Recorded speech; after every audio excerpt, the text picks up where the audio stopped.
You know how much I want to go on this date with Adam? Please, just this once. Let this one be about me and not you.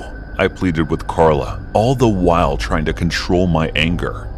What are you talking about? It's just asking for a double date because I want to see if this Adam guy is fit to date my sister. She crossed her arms and said calmly, "No, we both know this is not what you're trying to do. You're doing this because you know all too well how gorgeous and sexy you are, while I, on the other hand, are plain looking.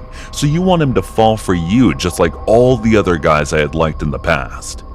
I couldn't hold it in any longer, so I just burst out. "Is that really what you think of me? Fine, then go on. I won't meet this guy.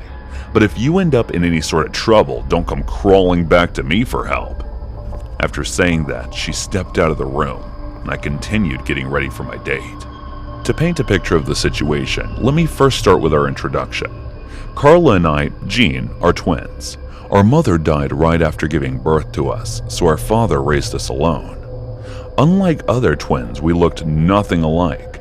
Carla, the younger twin, was a stunning beauty who looked exactly like our mother, and as a result, she was adored by everyone in our family. But I, on the other hand, was simply average looking. It was not like I was treated badly or anything, they all loved me too. But you know those talks among relatives and adults where they compare your every single thing to the other? It ended up making me feel insecure and inferior to Carla, even though I loved her more than anything in my life. But insecurities can cause drift like a crack in a mirror, and the same thing happened to me. It started when I had a crush for the first time on a boy at the end of middle school. He and I were pretty good friends. We hang out often as well, but just when I was planning on confessing my feelings to him, he asked me if I could arrange a date with my twin. That was the first time I felt so angry and jealous for not being as pretty as Carla. I hid in our treehouse and wailed for hours.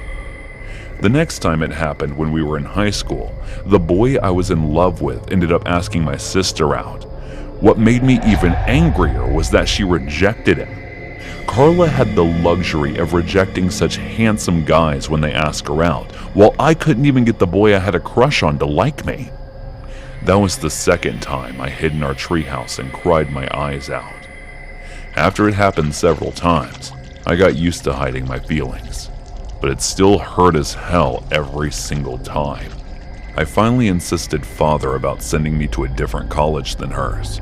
After a few promises, he enrolled me in a different one. This time around, I stopped bringing my friends over to the house or letting them meet her because I knew they would like her better than me, and I would just end up feeling more insecure about myself. That was when I met Adam. He was handsome and kind, and he always helped me when I needed him. I started developing feelings for him, and 6 months after being friends with him, one day out of the blue, he asked me out. Anyway, after getting ready, I walked downstairs to go for my date when I saw Carla standing at the end of the stairs. I was going out, she said something very strange. "Be careful with the ones you invite in your life, Jane, because I don't want you to get hurt." I thought she said it because she didn't want me to go, so I ignored her and left. Adam had invited me over to his house for the date night. We were planning on watching a movie together. It was the first time I was going to his house ever since I first met him, so I was a bit nervous as well as excited about it.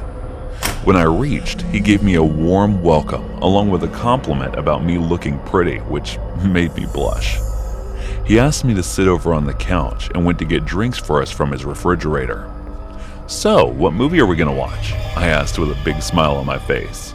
"Bombshell." The moment he announced the title of the movie, my smile disappeared. "Can't we watch another one?" I asked with hesitation. The reason was that Bombshell was the nickname my twin sister had throughout high school, and I hated it. "Why? It's a good movie. Let's just watch it," he said with a smile on his face, and I couldn't deny because it was the first time I had finally gotten the chance to date, and I did not want to ruin it. So even though I did not want to, I still agreed and sat quietly beside him.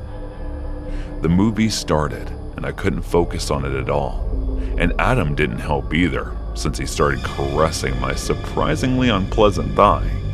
And I had imagined this date to be exciting, not awkward, so I grabbed his hand and put it away from my thigh. "Why did you do that?"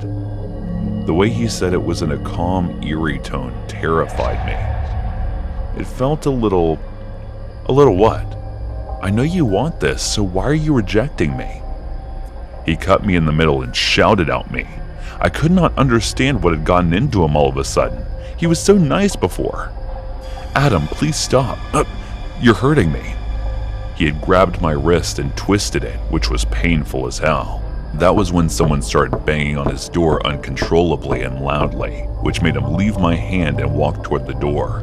So as terrified as I already was, I rushed to leave along with him. The moment he opened the door, a tight slap came along with it across his face, which shocked me. "Kara, what are you doing here?" I asked. "I'll explain everything later. First, let's just get you out of here." She grabbed my hand and pulled me to the car. Before leaving, she warned Adam, who was glaring at her angrily, that if he were to ever come across us, she would go to the police.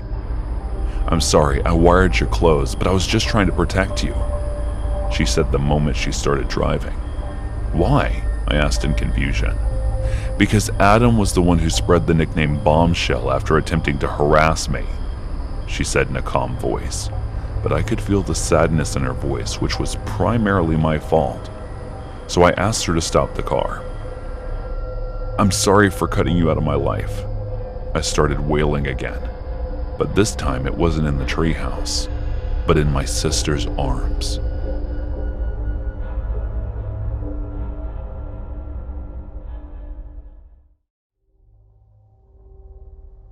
It was 3 a.m. and I was stumbling my way back home from the New Year's Eve party. I was feeling quite tipsy after having an amazing time with my friends.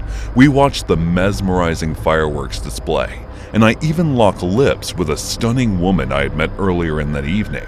After that, we headed to one of my friends' places, where we danced our hearts out to some upbeat music. The melody of one of the songs that played at the party lingered in my mind as I drove along the road. Suddenly, I spotted a car parked on the side with a stunning woman standing beside it.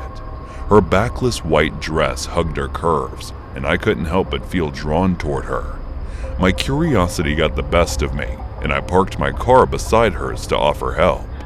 She seemed anxious, and her eyes darted around nervously before she revealed that her car had broken down, and she needed to reach somewhere urgently. Sensing her distress, I offered to drop her off at the destination. After some hesitation, she nodded and took the seat beside me. Just as I managed to get a kiss from the woman I met earlier in the party, I was hoping I could benefit from helping this girl, but I was also conscious of not coming across as a creep or intrusive. Therefore, I made sure to present myself as a trustworthy and friendly person. As she directed me, my attention was divided between the road and her. I couldn't help but notice her stunning figure and couldn't resist admiring it. My thoughts drifted to touching her, but I quickly dismissed them, not wanting to scare her off. Despite my internal struggle, I remained respectful and focused on the task at hand, hoping that maybe I could secure her number later. The scenery outside the car window caught my attention, and I realized we had been driving for a while without me noticing. I looked out to see a deserted, barren land passing by us. When I turned my attention to the road ahead, I saw that it was uneven and led to an unknown destination. As I slowed down the car, I looked around the unfamiliar surroundings to try and figure out our location. However, the road behind and the one ahead looked the same, offering no clues as to where we were headed. Feeling a sense of confusion and disorientation, the question, "Where are we?" escaped my lips as I turned my head to see where she was sitting, only to be stunned that she was no longer there. Panic set in as I searched the car to see if she was playing a prank on me, but she was nowhere to be found. The knot in my stomach grew tighter as I wondered where she had gone to. As I shifted my attention toward the road ahead, my eyes caught sight of a motionless figure lying on the asphalt. My reflexes kicked in, and I slammed on the brake pedal in utter panic. As I tried to focus and examine the scene more closely, My heart skipped a beat as I immediately recognized the white dress. It was her, the girl I gave a lift to. My chest felt tight as I stepped out of the car and hesitantly moved towards her. The stench of decay hit me hard, and I struggled to keep my composure as I inched closer to the figure. The closer I got, the more overpowering the putrid smell became, filling my nostrils and making my eyes water. Her face was a terrifying sight, making me feel sick to my stomach. It seemed she had been dead for days. Terror stabbed my heart as I backed away from her before running back to the car. I couldn't understand if she was lying dead there, then who in the world was in my car earlier? I turned the key in the ignition of my car, but to my dismay, the engine sputtered and refused to start. I tried again and again, but it was as if the car was mocking me. That's when I saw her, the ghostly figure of that woman. She stood right in front of my car, staring at me with a look that sent chills down my spine. It was as if she was staring into my soul, and I could feel nothing but blind terror. I kept trying to start the car, but it seemed like she was preventing it from starting. I could feel her getting closer as she was about to enter the car. But then, a miracle happened. The car started on its own. I wasted no time in turning the car around and started driving back in the direction from which I had come. My plans for a fun New Year's Eve were shattered by the unexpected encounter with the supernatural. The memory of her haunting presence lingered in my mind as I drove away, leaving behind the ghostly apparition that I had tried to assist. For some reason, I felt I should call 911 and report everything that happened. However, the operator on the other end of the line didn't seem to believe me. They brushed me off, claiming that my inebriation had caused me to hallucinate a ghost. Despite my insistence, they dismissed my concerns, promising only to investigate the location where I had discovered her. After that call, I never saw that woman again, and I somehow managed to navigate my way out of the maze-like path. That night, sleep eluded me, and my mind kept replaying the disturbing events from earlier. It's been years since then, but the memory still lingers on like a horror movie, refusing to let go of its hold on me. The incident feels as vivid as if it happened just yesterday, but the nightmares still manage to find their way into my sleep, leaving me shaken and restless. It's disheartening to think that anyone I've confided in about has brushed me off as mere figment of my imagination, when the truth is, it was a real experience that left me scared for my life.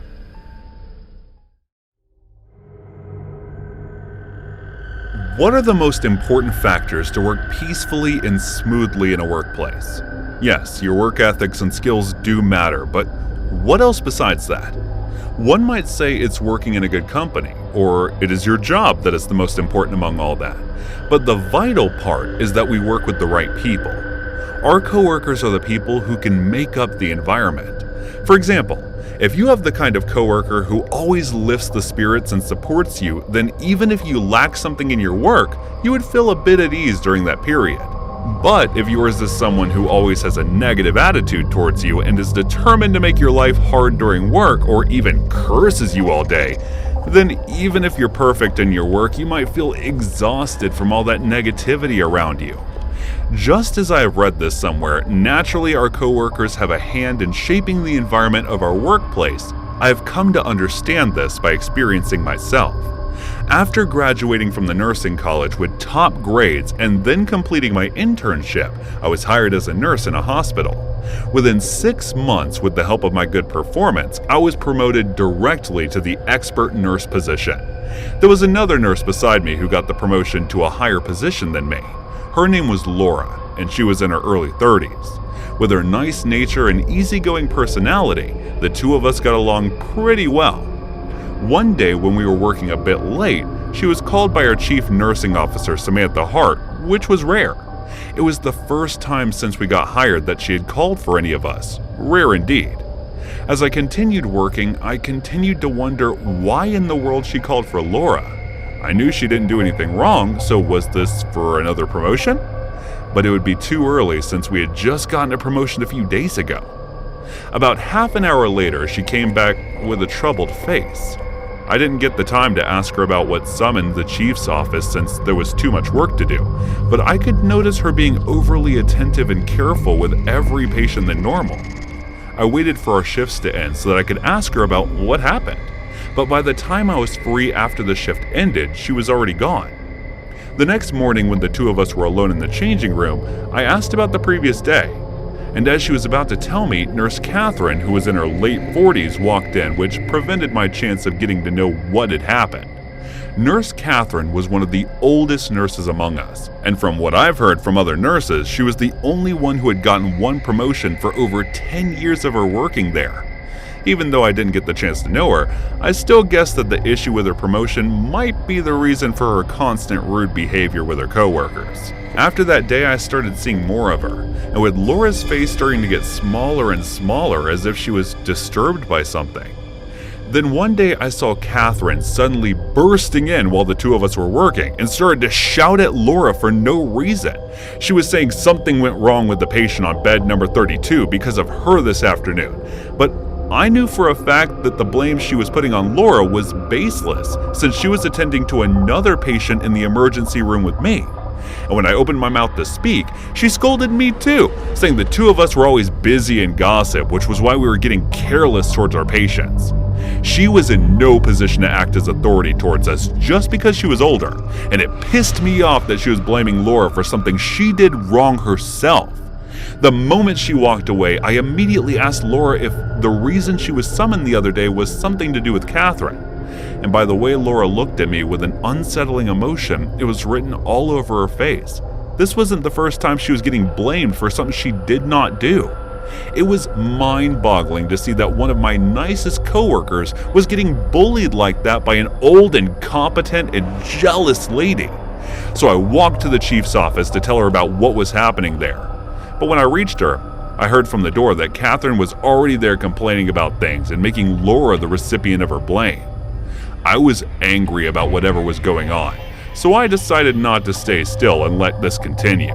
But since barging in at that moment might not be in my favor, I went back. The same evening, right before our shifts were to end, Laura was summoned once more, but this time I decided to follow her since I was decided to act. When the chief saw me walking in with Laura, she looked at me with a surprised expression and said, "Is there something important, Kira?" I nodded yes in response, but she told me that she would talk to me after having a word with Laura first, and then she started to scold her for the same things that Catherine blamed her for. "I guess jealousy wins the favor here," I muttered. The chief heard me. "What did you say?" She turned her head toward me and asked in an angry voice. "Sorry to speak out of turn, but I am not wrong when this might not be the first time someone is wrongfully getting accused of something they did not do," I said while continuing to focus my gaze on the ground. "What do you mean wrongfully accused?" she asked while doubtfully raising her eyebrow. I apologize in advance because what I'm about to say might sound rude to you, but did you get it investigated before believing every word that she said? How can you believe that in every case that Catherine and Laura get in charge together, the fault is always with Laura, just because Catherine tells you so? And I was wondering why she hasn't gotten the promotion even after working for years. This time, what you're scolding Laura for, she was only in charge of the patient in the evening, but during the afternoon, when the wrong meds were given to her, it was Catherine who was taking care of her. You can even double check that if you want, but if this is about you currying favor for her just because she was once your colleague, then you're being unfair, I stated facts. Yes, you're sounding rude, but since you were saying something I overlooked, I'll let this one slide. You can go, Laura. I'll be investigating all the matters regarding you by myself, and you can go as well if you were here for this, Kira, Chief Samantha said with a serious expression on her face, but she sounded convinced. After exiting the office, Laura thanked me for standing up for her with tears in her eyes. The next evening, it was Catherine who got summoned, and when she came back with an expression that said she told off, I felt happy inside.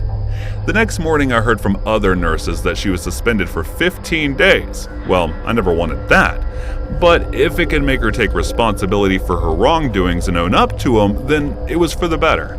I still can't believe what jealousy can make people do. And I hope I never get overwhelmed with such emotions in my life. Hey guys, thanks so much for all the support. If you haven't subscribed to the channel yet, please feel free to do so. I was reading about some urban legend stories late at night when I came across the title, The Licked Hand, but since I was getting sleepy, I put my phone down and went to sleep. I was awake with a weird sound in the middle of the night. I checked the time, and it was 1:30 a.m. At first, it sounded like someone was scratching something, but then hearing it closely with full attention, it was as if something was dripping. Thinking it might be coming from any of the taps, I tried to ignore it, and still, I didn't go to check on it because I was too scared. I closed my eyes and tried to sleep, but the sound was too disturbing. Unintentionally, my focus continued to go in that direction. The sounds of droplets falling one after another became clearer and clearer the more I focused on it. It started to feel spooky, like one of those horror movies we watch where the ghost appears and similar situations occur. Even though I didn't believe in ghosts, I wasn't brave either. Living alone in a new apartment where I had recently shifted, there were too many reasons to feel alarmed and scared, since I didn't have complete assurance of this place. It had been like this ever since I left home. Even though I would often get scared of little things, I would simply just close my eyes and act like it wasn't. I was living just fine before I met Mason, my ex-boyfriend. Guess I didn't tell you why I moved from my last apartment. It was because the two of us lived in the same apartment, and he was such a jerk that he did not once feel ashamed bringing other girls to his apartment just after our breakup. So I moved out and found a new apartment to live in. But since it had only been 2 days, I couldn't help but feel scared at every little sound. I thought if the sounds were coming from some leaky pipes, then I would just need to talk to the building owner the next morning. But for tonight, I had to endure it and get through with it no matter what. As the pit-pat of the dripping sound got louder and louder, I tightened my already wrapped blanket around me even more. The noise was getting ominous and frightening, but I was too scared to get out of the bed and find out what it was.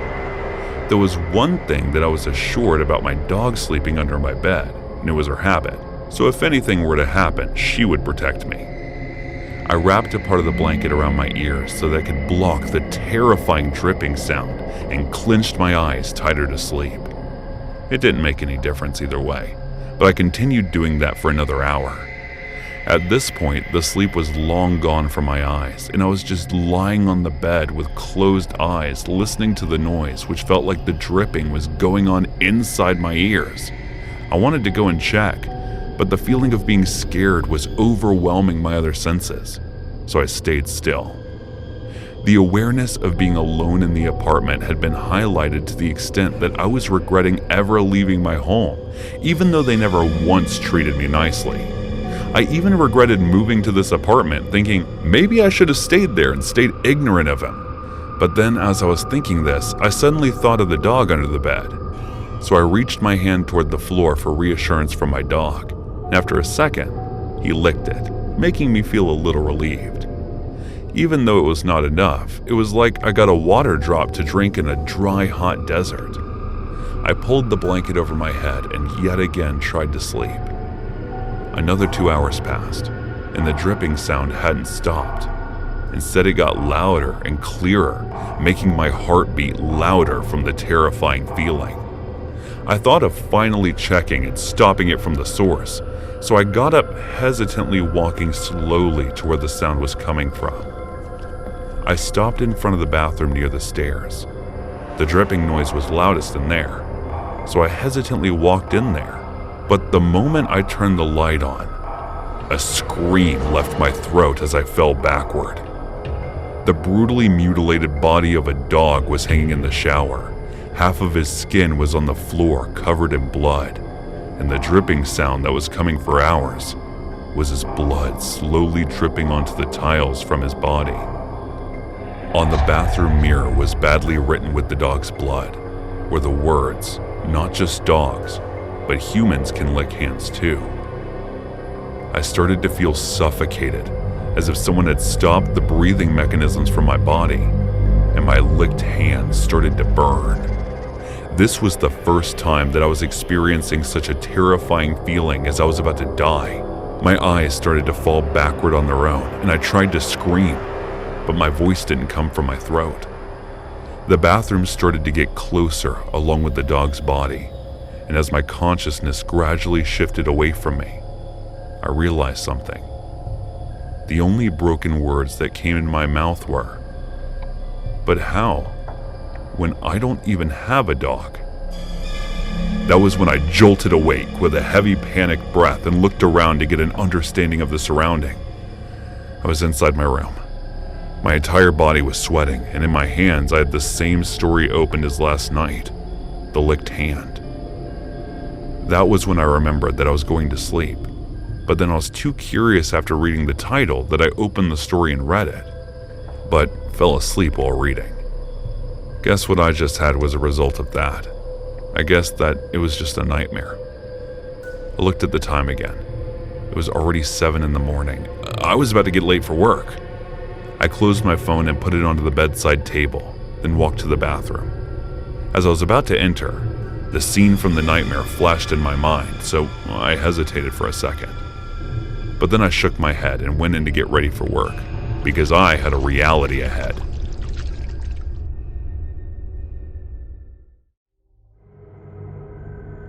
It was a slow day at the restaurant, and since there weren't many customers, I was standing near the reception table looking at my phone while scoffing at the text Neon sent to the group.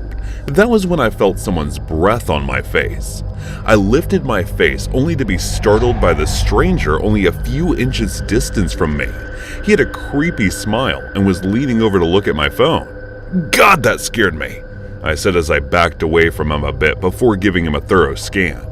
He was a middle-aged man wearing a weirdly chosen mismatched attire. The t-shirt he was wearing had a Furbies picture on it, and he was holding a hollow Furby pelt that barely had fur on it. It didn't even have eyes anymore, just 2 holes that made the toy appear particularly terrifying. When I asked him how long he'd been standing there, his lips curved into an even deeper smile, showing his yellow teeth as he said, "Sorry, I've been standing here for like 10 minutes or so." His fake childlike tone gave me chills as he spoke. The thought of this creepy man who came out of nowhere watching me chat with my friends frightened me to my core. Upon asking if he wanted a table or something, he just nodded vigorously without speaking a word. My heart raced, still not recovered from the jump scare as I asked him to follow me while I led him to the table for one. Once he sat down and I started walking off to bring him a glass of water, I could feel his gaze burning a hole in my back. Hesitant, I looked over my shoulder, only to find him still smiling at me like a maniac. I immediately turned my head in front and quickly went to get the water. With my mind still feeling uneasy, I filled the glass and headed to serve him. When I reached the table, he snatched the glass from my hand, and instead of drinking like a normal person, he started licking the water with his tongue. Though it was disgusting to watch, it was more terrifying. His doll suddenly started speaking, making the atmosphere change creepier than it already was, causing me to be visibly horrified. He turned toward the doll and asked if it wanted a drink of water, and proceeded to bring the glass to its beak, pretending it was drinking. I stumbled upon my words as I asked to take his order, and noticing my nervousness, the man started giggling like some kind of psychopath. He then grabbed the menu, turned to the page to the kids section, and chose one of our kids' specials. I didn't care as long as I could go away from there. The only thought in my mind was to finish up this order and to return to the staff's room. I gave his order to the chef, who started preparing the food while I stood near the counter.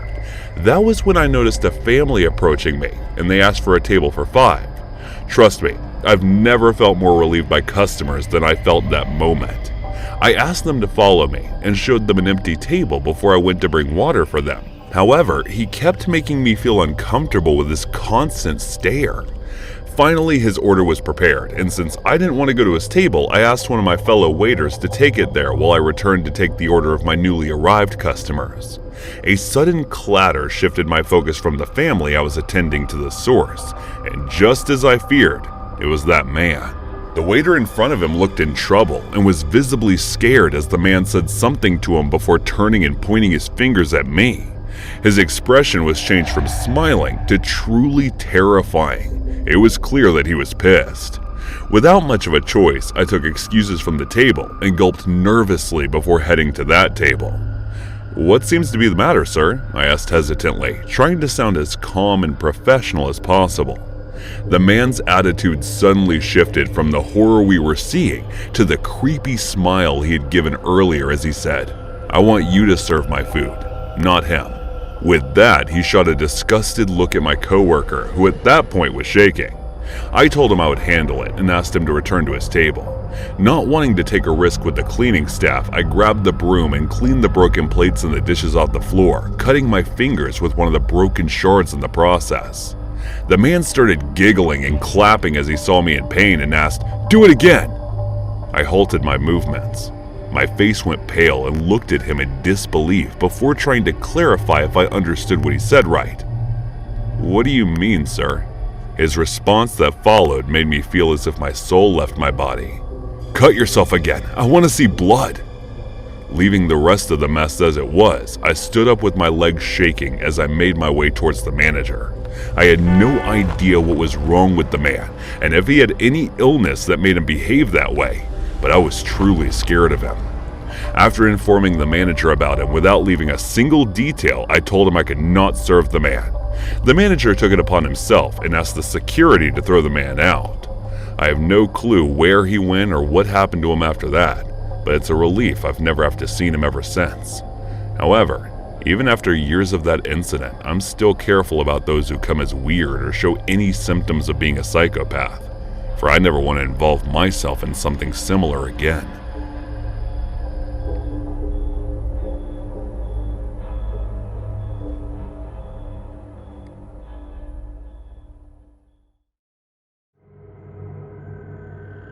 I used to work at 7-Eleven a few months ago. Around that time, a group of guys and girls used to come into the store to buy alcohol and cigarettes.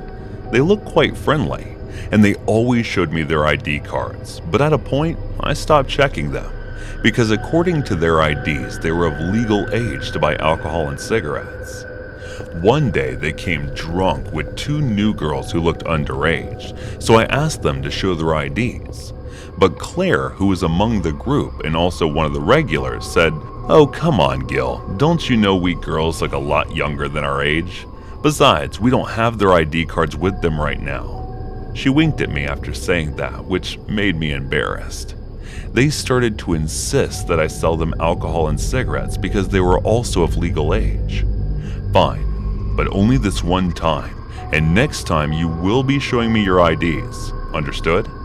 After saying that, I let them buy whatever they wanted and then went back to work. The next evening, I got ready to head out for work. I was happy because my girlfriend was about to come to town the next day and I had decided to take a day off, so I was going to ask my boss about it today. After reaching, I started my work and was humming my favorite song when an officer came and asked me to show him yesterday's CCTV footage. I instantly started to feel bad about it, but I still called my boss and showed the CCTV footage to the officer with his permission. After that, he asked me a few questions about last night, and also the reason why I did not check the IDs of the two girls with that group. I told the officer about everything, including the fact that those bunch of customers were regular and they had shown me their IDs multiple times. He recorded everything that I said and took a copy of the CCTV footage from yesterday. As he was leaving, I asked him about what happened, and that was when he told me that the two girls were bullied by a bunch of guys and girls, and they were reported missing from last night. He left after saying that there are possibilities that I would be called in for questioning if necessary. I started to feel nervous, because if this were to go to the owner's ears that I sold alcohol and cigarettes without checking their proper IDs, I could get fired. As I was thinking this, boss called me to ask about things, and I just told him that two customers who came last night went missing, and did not tell him complete details about how I did not check their IDs because of some possible bullies. Those guys came in again and started to joke around with me, but I refused to sell cigarettes and alcohol to them. And that's when one of the guys started to threaten me. Do whatever you can, but if anything happens to me, you guys for sure will be arrested for not just killing those 2 girls, I said while making direct eye contact with him in full confidence. But he started to get nervous. What are you talking about? Matt dropped them home last night, right, Maddie? Claire asked him while she and the others looked confused by what I had just said. Did they not know? Or were they pretending? That was when I thought at the moment. Are you not the guys who bullied them? I asked them, and they looked at each other with embarrassment. But that was in the past. We were trying to be friends with them. The girl who always used to stay silent in the group spoke up. Her name was Laura. She looked at everyone to get their agreement, but they all stole their eyes away from her, except for Claire and Matt. Why were you guys bullying them? Claire shouted at them in anger while asking, but they all stood silent. What about you, Matt? Did you drop them home safely last night, or were you also one of these shits who still bullied them? Laura asked in a furious voice. I just stood there silently, knowing that all of this was getting recorded, but I kept quiet about that. Well, the thing is, I had to go somewhere urgently, so I booked them a cab, he said while looking away from Laura. And did you call them to check if they reached safely? Laura asked while gritting her teeth in frustration. He did not speak a word and continued to look away in guilt. Claire held her head and sat down. What are we going to do if something may have happened to them? She murmured in a panicked voice. I decided to step in and told them not to panic. After that, I asked Matt if he remembered the car's number and what the driver looked like. He told me whatever description he remembered, and then I asked them to go to their homes. I called the officer and told him about everything, including the driver's number plate. The search started, and they found the driver, and the officer called him in for questioning. He told them that he was driving them home. He was also in a drunken state, so he got into an accident. Those girls were severely injured, but the driver got scared, thinking that he would get in trouble if someone finds out. So he took them home and called his friends, who was a doctor, for their treatment. According to the driver, one of the girls was in a state of coma, and the other one had her leg fractured, but she was fine. The officers went to search his home and found them in the same situation as described by the driver. He was charged with the fine of drunk driving and hiding about the incident as well. The girls were shifted to a well-known hospital for further treatment, and I, on the other hand, resigned from my position before they could fire me. I still sometimes wonder about those girls, but I'm not that curious to check up on them.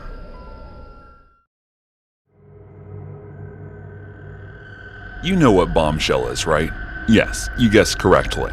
It's an incredibly attractive woman with all her curves in the right places. That ideal hourglass figure that men love so much with the sex appeal.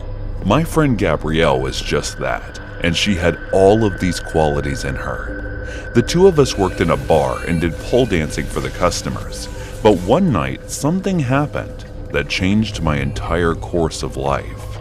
Fine, Katie, we won't be talking about that, but promise me it won't happen again. She finally broke the silence as we finished our performance. What won't happen again? I asked in confusion. I could sense from this morning that she was releasing cold vibes, that's why I was silent. But when she didn't approach me either, I figured something was wrong. Katie, you walked into my room while I was making love last night with my boyfriend. Her tone was scary, almost as if she was about to shout. Okay, sorry about that, but I don't remember it. What's the big deal? I was even more confused because there were other times I'd walked in as well, but she never minded. She loved public displays of affection, but if her sense of shame was finally awakened, then it was a good thing. Katie, you walked in naked. I burst out the water that I just sipped from the bottle, spilling it all over me and the table. Naked? I asked while coughing. There was no way I could have ever done something as shameless as that, and I wasn't like Gabrielle. She nodded her head in response, but I still did not believe her, so I denied doing that. You most certainly did. You can ask Alfred, because he took a pretty good look at that little heart tattoo on your back, she said while gritting her teeth, which made me feel guilty, even though I did not remember it. I'm sorry, Gabrielle, I had no idea how it happened, but I promise it won't ever again, I said apologetically, and in response she gave me a bad look. But then she told me she would only let it slide this one time. I was relieved to hear that, and I wasn't letting this happen again, but still, I was surprised to know how it happened without me remembering it.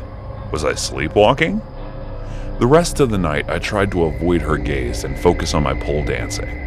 2 hours before we were to finish our shifts, I saw Alfred walking inside the bar. The moment his eyes met mine, I lowered my gaze, but I was sure that I saw a weird shine in his smile when he saw me. He walked to the nearest table to the pole, took a chair, and started watching us. I didn't have to look in his direction to figure out that he was giving me weird stares. Well, someone has attracted the attention of an unwanted admirer. It was Natalie, and I knew why she gave that remark. She was always jealous of us, and she hated that we got along so well, so it was the perfect chance for her to get the best out of this twisted situation. I looked over at Gabrielle's face, and she was looking bitterly at Alfred, which he seemed to notice. He gave a smile to her, but she turned her face away. I was hating this turn of events because it was the first time in 8 months that we were avoiding each other, which made me sense damage in our friendship. Even though I could see the jealousy in her, but that time I had no idea that jealousy could drive an act of violence. It was around the time Gabrielle finished her performance, and I still had one more left, when she went directly to Alfred's seat and asked him to come with her. As I was dancing, I saw them leaving and going back to the bar. I thought it was good. Maybe she'll give him an earful, and then after a heated fight they would make up. But I couldn't help but feel a little weary about the situation. So thinking of it as guilty, I tried to ignore it and started focusing on my dancing. After I was finished with work, I was called in a corner by the manager. Can you please have a look backside? I would have myself, but I'm really busy. I think someone was fighting, and I don't want my customers to run off because of that, he said in a hushed tone, and I nodded. I went back, only to find no one was there, and that was when I heard muffled sounds coming from the storeroom. When I went to check, and when I did, I almost fell backward from the shock. Alfred had put one hand over Gabrielle's mouth and the other one to her neck, trying to strangle her and whispering something in her ears. Her eyes had started to go backward, and I panicked because I had to do something. I couldn't just let him kill her. I saw the spare broken pole in the corner, so I picked it up and hit his head with that. He fell, and I rushed toward Gabrielle, who was trying to catch her breath. I guess I did not hit him hard enough, because he got up and lunged towards us, but Gabrielle acted quickly and stabbed him through the broken end of the pole. There was nothing I could do in this situation except stand there, frozen, terrified, and stunned. The moment she realized what she had done, she came near and started tearing up my clothes. I looked at her in confusion, too terrified to speak. But then she wore a glove and grabbed Alfred's arm and scratched me with his nails. What? Don't look at me like this. I'm doing this to cover up what happened here. He tried to molest you and kill me since I have the strangling marks to prove it. So we acted in self-defense and he ended up dead. After that, we went outside the store looking all messed up and ran to the director crying. We explained our story to him while crying. Then he called 911. And we repeated the same story to the cops. By the way, what was he whispering in your ear? As I asked this, her expression changed. He said, as I quote, "You may look it, but the blonde one is the real bombshell," she said in a bittersweet tone as we were driven to the police station for our statements.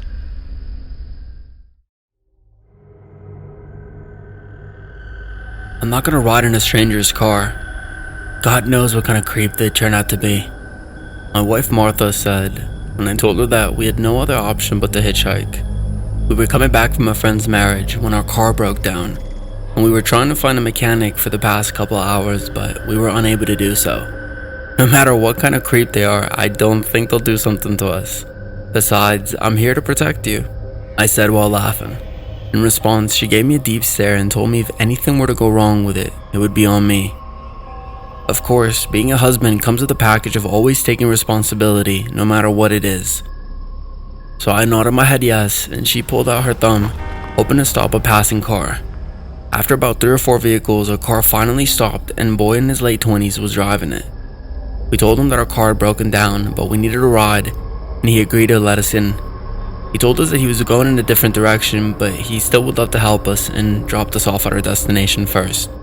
I could not believe that he was this nice, or that he was just acting, and had an ulterior motive. As he was silently driving, I kept thinking about what his motive could be behind being this nice. Was he thinking of abducting us and selling our organs in some illegal human trafficking market? No, he would not be able to do that. First of all, he was too young and there was 2 of us. We would simply outnumber him. So what else? Was he after my wife? Is he planning on doing something with her? Knowing my wife, there's a possibility that she would choose a young guy to have sex with over me, especially since she was way too good looking and young for an old man like me. As this thought crossed my mind, I could not think of any other possibility. I started noticing every little thing. When my wife asked him some questions related to where he lived and what he did, and when he replied with a smile on his face, pissed me off. How were they planning on doing this behind my back? Or were they not trying to hide it from me? And going to do it in front of my eyes? My wild, weird thoughts were only making it worse. There was no way she would ever do it with someone. Not someone else. I mean, she loved me, and she was not that kind of a person. As I was thinking that, he complimented my wife, and I just lost it. Hey, can you stop the car for a second? We were near the woods when I asked him this. He stopped the car, and I asked him if he wanted to come with me to take a piss, which he immediately agreed to. He was either way too trusting with strangers or a fool for a young guy. That's what I thought as he was coming with me to the woods. I asked him to do his business at a distance from me, and he was going at it. I grabbed a log and hit him on his head. He stumbled and turned his head towards me, giving a confused and shocked look, which made me even angrier, so I hit him on his head again. He fell and started bleeding through his ears. He slowly crawled backwards, asking me what did he do wrong, and why was I doing this? Did he take me as a fool or something? He dared to look at my wife with ulterior motives while acting all nice, and now he's thinking the same act would make me let him go? There was no way. I hit on his crawling leg multiple times while I heard the cracking sound of his bone breaking, and then I did the same thing with his other leg, and then his hands one by one. He passed out in the process, and I started hitting on his head. I don't know how many hits I made until his skull cracked open, but I still kept hitting him even though I knew he'd died. 10 minutes after I was done with him, I realized what I'd done and started panicking. I ran towards the car where my wife was, and when she looked at me covered in blood, she understood what was going on. She told me to stop panicking and asked me to lead her to the corpse. I followed her command. My wife asked me to give her my lighter, which I always carried on me because I was a smoker, and then she somehow managed to light the boy's dead body on fire. We waited there for more than 2 hours to make sure that the body was burned enough so that no one else would be able to recognize what had happened to him. She was silent the entire time, which was making my heart sink. After covering up the crime completely, she asked me to follow her. We went to the boy's car, and she sat in the driving seat and started the car. I was scared because I knew that she was pissed off and was not going to forgive me easily for this. I'm sorry, honey. I thought he was going to trap you into having sex with him. I broke the silence as she was driving without speaking a word. She kept quiet and did not reply, which made me feel even guiltier. I started begging for her forgiveness, and after an hour of silence, she finally looked at me with tears in her eyes, which made my heart break, and she said, "How can you do this every time?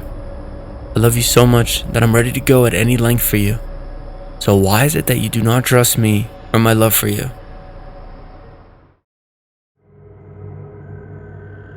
Working in a new environment is always a bit weird at first. You're unfamiliar with the surroundings and the people around you, but it grows on you with time. But that's only for people who have nice permanent office jobs, not those working 5 jobs a day. For people like me, having a job is a blessing on its own because of not having a high school diploma, let alone worrying about an unfamiliar work environment. That was the reason I had always done multiple petty part-time jobs to earn my keep. But as time went by, I became tired of stumbling from work to work and started longing for those boring jobs that people complain so much about. That was why I desperately started looking for a stable job. When I came across a classified ad while working for newspaper delivery, which said, "Looking for a permanent job with good pay? No high school diploma or work experience is needed. Apply now on the given number." When in a desert, even a glimpse of an oasis is enough to keep one going forward, and that ad was the same ray of hope as a distance glance as an oasis. Holding the newspaper in my hand, I couldn't think of anything else except that it was my only opportunity. So I immediately put the number on my phone and then sped up my work, so that I could finish early to call HR for an interview. After finishing my work with the flash speed, I sat down on a park bench and dialed the number. After the 5th ring, a woman picked up the call. She stated the company name and asked what the call was regarding. "Ma'am, I saw your ad in the newspaper. Is it true that you provide a job without a high school diploma or experience?" I said in a low, nervous voice that lacked the essence of confidence. "Are you looking for a job, sir?" she asked again. "Yes, but I don't have a proper education or experience." My tone went even down as I said that, feeling ashamed of myself. "Don't worry about that, sir. Our company prioritizes talent over education, so you can come to the interview tomorrow at 11 a.m. if possible." The professionalism in her tone made me feel a bit relaxed, and I told her I would be there before disconnecting the call. My message tone rang 5 minutes after disconnecting the call, informing me that the interview had been scheduled for that company. I felt so excited that I could feel a little jittery feeling inside my tummy. Guess this is what people talk about when they say they felt butterflies. The rest of the day, I happily finished my other part-time jobs while humming Taylor Swift's Me song. The next morning, I woke up early, took a bath, and put on the best suit that I owned for the interview. I had already canceled the part-time jobs for today in advance, so I had nothing else to do except wait impatiently for the time to pass. At the last clock stroke of 10, I rushed out of the apartment in a hurry, even though I had plenty of time to reach the place. I got to the address at 10:25 a.m. and started waiting outside the building for the remaining time. I walked in just a minute before the scheduled time and saw 2 other candidates waiting ahead of me for the interview. After about 10 minutes, they called my name, and I walked into the office. They didn't ask many questions, only my name, where I lived, and how much salary I was hoping for.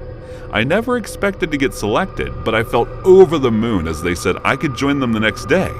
It was like a dream come true for me. I went to the company the next day and was surprised to see that the other 2 candidates from the interview were also selected. During the introduction, I got to know what their names were, Alex and Marcel. They were also like me, with no high school diploma or proper work experience. After that, we were introduced to 2 women who were supposed to be our trainers for the job, but looked a lot younger for the position they were in. They told us that they were working with multiple banking companies and sold insurance on their behalf, so the next 5 days went by as they trained us on everything related to the work they did, which didn't seem all that hard, and each one of us was ready by the 6th day to start working. Everyone, the trainer, other employees, and even the company manager were so nice to us that I started to feel why I didn't find this company before. The 4 of us, Alex, Marcel, Kiara, and I, were in charge of selling the policies. There was another team who handled the payment process, and the rest were handled by the seniors.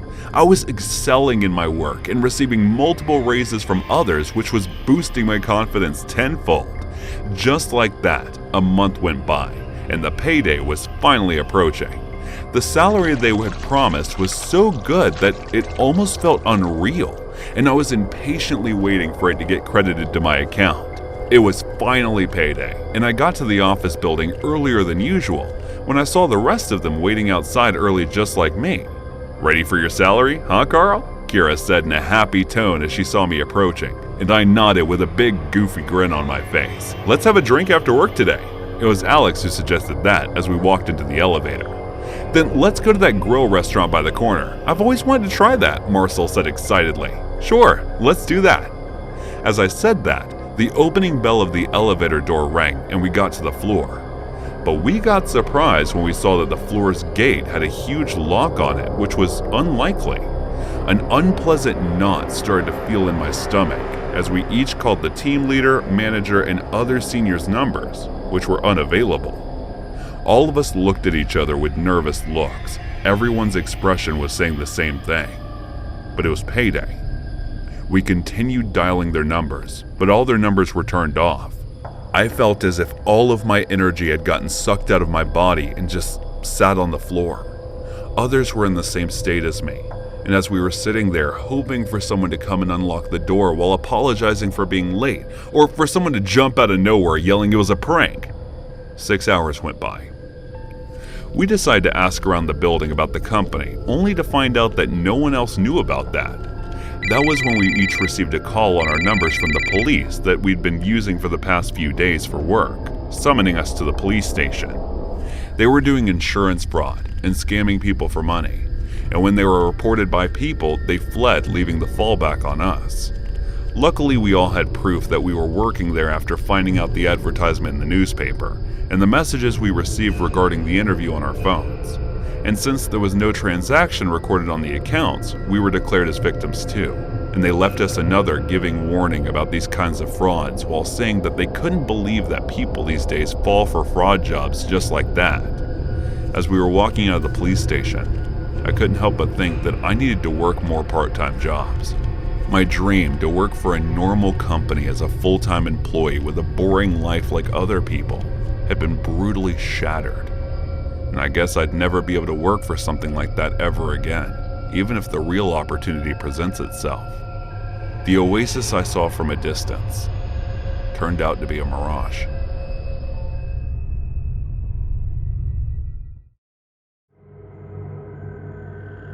Who wants pizza? I asked my friends while going through Domino's Pizza app. Pepperoni for me. It was Mary, who just came back from the bathroom. I wonder how she heard me from there. I'll have veg cheese burst, thank you. Rosetta, who was in the kitchen trying to find something to eat, practically screaming in happiness that we were finally ordering something. Well, being a big old foodie, she was just overreacting. Just a margarita and a Coke for me. It was Sam, who was lying on the couch staring at me while doing absolutely nothing. But I want to have fried chicken, Matthew said without turning back. He was playing some RPG game on his PC. Even though I like him, he still pisses me off every single time. Oh, you want to have fried chicken, huh? Then why don't you order for all of us? I walked toward him and shouted in frustration. Nah, thanks. I'll have chicken pizza with extra cheese. He replied in a calm tone while having his full focus on the game. I sighed in frustration and continued ordering pizza for everyone. Okay, so the order has been placed. We wait for 30 minutes, I informed the group, and went ahead to sit on the couch next to Sam. Who wants to bet on the delivery boy being later than 30 minutes and us having free pizza? Sam put his hand over my shoulder and turned his face and asked others. Everyone agreed and placed a bet on the delivery boy being late. After that, everyone turned their faces toward me, except for, of course, Matthew, who did not care and continued to play his game. Well, I won't place a bet on a lost cause. I know delivery guys are always on time, so I don't want to lose my money over it. I shrugged my shoulders, freed myself from Sam's arms, and scooted away from him. But you can place your bet on him being on time and win. He came closer and said in a convincing tone while making me look him in the eyes. Well, I guess you must be wondering what's going on here, right? I know you may have figured out that a bunch of friends are ordering pizzas and placing bets because they are hungry, am I right? But what you don't know is that we are no ordinary group of friends. We are a bunch of psychopaths who are runaways from an asylum. Well, I am a bit more normal than the rest of them, but who's judging? How did we run from there, you ask? Well, let's just say there was a huge fire accident in there, and we were lucky to be the ones standing near the exit just before the fire broke out. Okay, fine. We were the ones who caused the fire, but it's not fair putting us in some mental torture place just because we are different from others. Tell me, how would you feel if someone did that to you? So everyone in the asylum died because of the fire, so no one knows about us. We have been friends from the first day, and we do everything together, no matter what.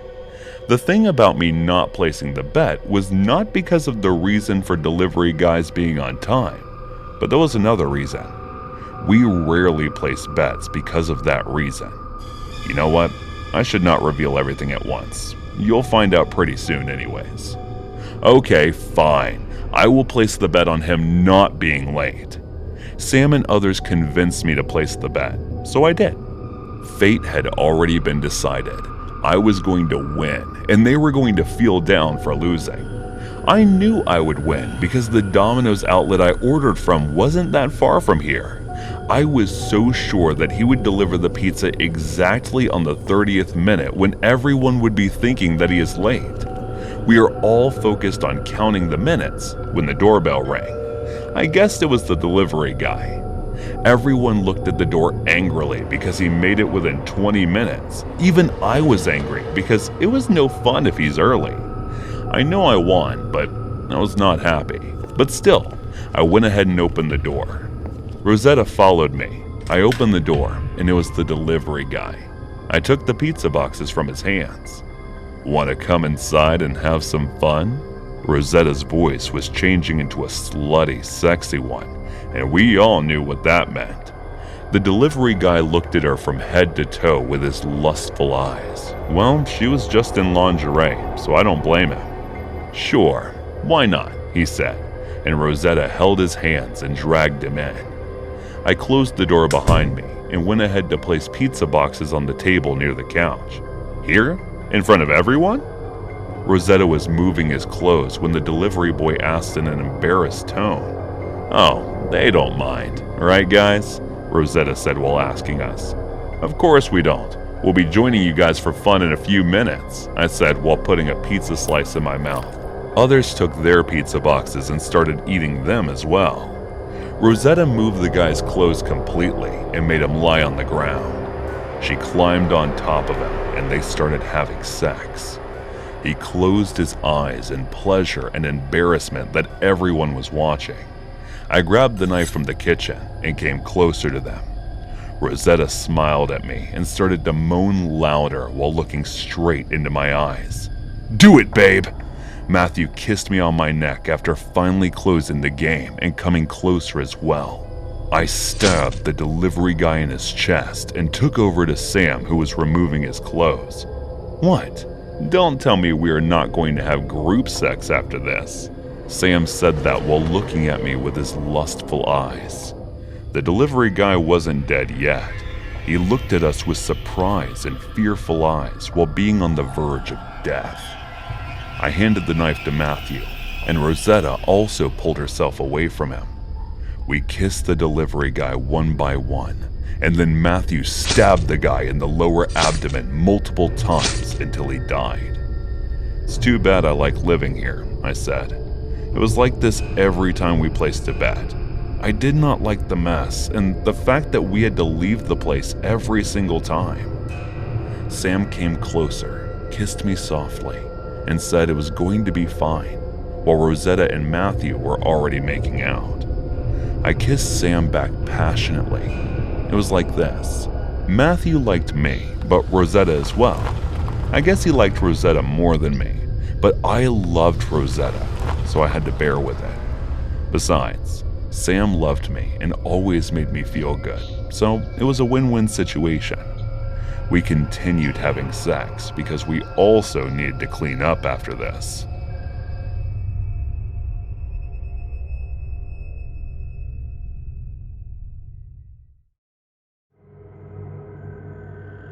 This incident happened more than 10 years ago when I was still in middle school. That day, my friends and I were having a sleepover at Chris's house. We were playing board games when all of a sudden Chris's sister decided to play with her Furby while sitting among us. Now, I probably would have never told this to anyone before, but for some reason I'm terrified of toys with fur, and trust me, that particular Furby had this menacing look on her face while it talked. At that age, I thought if I showed how scared I was of a mere toy, my friends would make fun of me and say something like, "Boys don't get scared of girls' toys," or something similar. So I tried my best to avoid looking at it and kept praying the entire time for Ginny to go away, but she kept playing there for another hour. As our games progressed, Ginny finally got up and exited the room. I finally took a sigh of relief, but it was short-lived because she soon returned with more than one Furby in her hands, each in a different shape and color. Anyhow, I managed to get through her games, but somehow I ended up sleeping on the couch of the family room. To my horror, the shelf above the couch was the one dedicated to her collection of Furbies. Now, I didn't want to sound rude by telling them that I didn't want to sleep on the couch, so as everyone got ready for bed, I braced myself as I headed to hopefully get some sleep, even though it was as far from my mind as possible. An hour went by. Everyone was dead asleep by then, while I was having a staring contest with the biggest Furby, which was right above my head. Every worst possible scenario started going through my head. I've watched my fair share of horror movies with dolls as horror characters, which was why I had a feeling it could get into a different situation. However, around 2, my eyelids started to get heavy and closed on their own. Before I knew it, I was asleep. Unfortunately, my eyes opened in a nightmare. I was in an empty field where darkness stretched as far as my eyes could see. Suddenly, there was a rhythmic click of a loud clomping piercing the deafening silence, followed by the ground shaking. My heart rate increased as I frantically started scanning my surroundings, but unfortunately, I was met with unbalance and emptiness. Fear gripped me as I anxiously looked in every direction with fear and anticipation. I could tell the sound wasn't normal. It sounded as if the footsteps of a giant caused them. That was when, at about 5 miles distance, I saw 2 huge gleaming eyes, and I knew in an instant they were none other than Furbies. I was having a nightmare about Furbies. That was when all of a sudden the clomping increased, and whatever it was had started to approach me. Instinctively, I ran in the opposite direction of that horrifying figure, and automatically screams began to erupt from my throat. No matter how far I ran, I met with more darkness, which was even more terrifying. Suddenly, something gripped me by my collar, and I was lifted into the air without a warning. Tears streamed down my face as I screamed and struggled to get out of the Furby's grip, but to no avail. As I failed to get away while struggling and kicking the air, I noticed it's opening its beak and letting my collar go. The time between the thing letting me go and me falling into its beak felt like an eternity, and while I was screaming, I heard a cracking sound. It almost felt as if something broke. That was when I felt something hitting my nose with force, waking me up in the process. To my horror, I was awakened by the shelf breaking, and while the shelf fell behind the couch, the Furbies ran down on my sleeping form. I don't know if it activated them, whether it was movement or sound or whatever made them come alive. They were all speaking different words in sync. Frozen by the horror, I lay there still while the hordes of Furbies talked, stared at me, and moved all over my body. The scream I was letting out freely in the nightmare was now stuck in my throat. I was unable to move. However, everyone else was awakened by the sound of the Furbies, and at once they screamed in fear upon witnessing the scene in the dark room. I was still from the shock while my friend's parents rushed to see if I was okay. They kept asking me something, but for some reason my hearing senses were blocked. I saw Jenny gathering her Furbies and checking if they were okay. I vaguely remember everyone panicking at my lack of response or whatever they were asking before I was rushed to the hospital. I came to my senses when I was in the hospital and heard the doctor tell them I was in a state of shock. Chris's father drove me to the house while constantly asking if I had any discomfort or pain anywhere. Despite the horror, I was calm until I reached home. I couldn't sleep that night, probably from the fear of getting nightmares. The next time I fell asleep, I was again in that field, but this time there was no giant Furbies. Instead, I was running away, panicking from a horde of Furbies.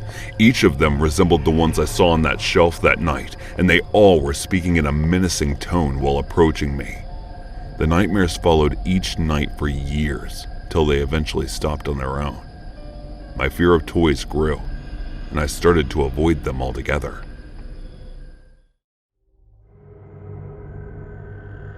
This happened 5 years ago, and I can still remember it vividly. I was excitedly preparing for the New Year's party, and I decided to buy some decorations online. As I was scrolling through the website, I suddenly felt a weird sensation, almost as if I was being watched. It was a strange feeling because I was inside the safety of my home, and I lived alone. I tried to shake it off as my imagination and continued browsing, but the feeling persisted. Hours passed, and I could still feel as if I was being watched. It was now becoming too much for me to ignore, and I got up from the couch and started looking around the house. I checked all the rooms, closets, and even the attic, but there was no one there. I tried to convince myself that it was just my imagination playing tricks on me, but the feeling persisted. While browsing through the shopping website, I could still feel an uneasy and ominous feeling in the pit of my stomach. I tried calling my friend Natalie for some comfort, but she didn't answer. The clock was ticking, and the sun had already set. I was starting to feel increasingly unsafe in my own house. I needed to find a trustworthy person to spend the night with, but my contact list was of no use. In a state of desperation, I finally called my sister Emily, hoping she would come to my rescue. The clock was ticking as I waited for my sisters to arrive, and as the night progressed, I started feeling increasingly unsafe in my own home. Every creak and sound made me jump out of my skin. As I waited for my sister to arrive, the feeling of being watched lingered. I brushed it off as mere paranoia and continued to sit in the living room, trying to distract myself by watching TV. But the feeling persisted, like an invisible presence lurking in the shadows, waiting to strike. Suddenly, the familiar sound of my phone's notification bell chimed, breaking the silence and drawing my attention to the screen. It was a message from my sister Emily, announcing her arrival with a short and sweet message, "I'm here." With that, the doorbell rang, and I quickly rushed to open the door, feeling relieved that someone was finally here to share that eerie feeling with me. As Emily entered the room, I couldn't help but notice the stern expression on her face. Her first sentence caught me off guard. "Just remember this, I'm not here because I was worried about you or was bored at my place. I'm here to do you a favor." Despite her initial statement, I was grateful that she had come to visit me and offered her help. After catching up with my sister, we decided to do something to pass the time together. We eventually opted to unwind by watching a movie for the evening. However, as the movie progressed, an insidious feeling crept over me, as if something was not quite right in my home.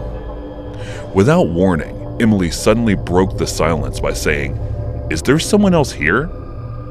I felt a chill run down my spine upon hearing her say that, because I was feeling the presence in my home, and she must have felt it too. I shook my head to indicate a negative answer, and as she stared at my expression, her intuitive mind immediately grasped the reason for my call. It was then that I noticed a slight movement out the corner of my eye. I hesitantly turned my head in that direction, but to my surprise, there was nothing there. It was at that moment when Emily tapped on my shoulder before pointing toward the long curtain that was all the way at the end of the hall beside the windows. We both noticed that the curtain was moving, but there wasn't any wind blowing through the windows. My heart started to race as Emily quickly grabbed a vase, and I too looked around for anything I could use as a weapon before we cautiously made our way towards the moving curtain. My heart raced as we silently pulled the curtain together, hoping to find the place empty. However, as soon as the curtains parted, my eyes widened in horror. There, lurking in the shadows, was my ex-boyfriend. I couldn't tell how long he had been there, but the thought of him watching me made my skin crawl. My mind raced with questions. What did he want? Why was he there? I felt a mix of fear and anger, unsure of how to react. My sister and I tried to remain calm, but as the reality of the situation set in, fear took hold. He was about to hit us and run, but before he could do that, Emily took action and hit him on the head with the vase she was holding. As he passed out, we called 911 and waited anxiously for the police to arrive. When they did, they escorted my ex-boyfriend out for questioning, but the damage had already been done. The night of the incident left my sister and me deeply unsettled and apprehensive. We clung to each other, too terrified to even think of falling asleep. My home, once a comforting sanctuary, now felt like a menacing presence, and we couldn't shake off the sense of danger that seemed to lurk in every corner. Every creak and rustle amplified our fear, and we couldn't shake off the feeling that someone was still hiding in the shadows, watching us with malicious intent. The following day, I hastily packed my belongings and fled to Emily's house. The New Year party that I had been planning was scheduled to take place there that year, and while nothing untoward occurred after the incident, I couldn't help but feel anxious and on edge. I never would have guessed that my ex-boyfriend would turn out to be a stalker. It was a sobering reminder that people's true colors can be difficult to discern, and I was grateful that I'd broken up with him when I did.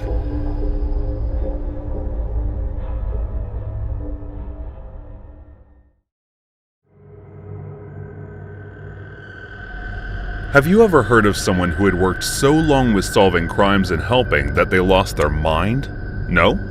Well, then this might be a new one, since this story is revolving around a person who came across a crime while working as a dispatcher that made him lose his mind. My name is Pedro Serene. I worked as a dispatcher in the Sheriff's Department at Monterey in the state of California for almost 11 years now. Alongside me worked San Joshua, who had also been working there for 10 years. Working with the 911 dispatch center for all these years, we had experienced all kinds of calls, from where lives were being threatened to where just a small case of an emergency where help was needed. But that night, San had no idea that the calls he would receive were going to be his last ones. I was in the middle of a call myself when I heard his screaming, and as soon as I finished my call, I rushed over to him to check what was going on, when I found him curled up in a corner. The call was still connected, so I had to disconnect it myself. He then went unconscious, and after sending him off to a hospital, I turned to check the recording of the call he had received that night. Earlier that night, around 2 a.m. when he received a call, he answered it professionally, as he had been doing till now. 911, what's your emergency? Can you send some help? There was a slight pause before the voice of a female whispered in his ears. Ma'am, are you currently in danger? His tone was still relatively calm. Yes, was all she said in reply with a soft, calm voice, which was rather terrifying than it sounded. Can you tell me what kind of danger you are in? San asked while trying to maintain his professional tone. My ex, he's hunting me down, she said in a silent, calm voice. Is he in the house? After taking a hesitant pause, San asked. Yes. The calm in her voice gave him a terrible sinking feeling. We are sending a dispatch unit. Please try to remain hidden till then. He tried to assure her, but then the call disconnected all of a sudden. A team of officers was still sent to the location from where the call had been made.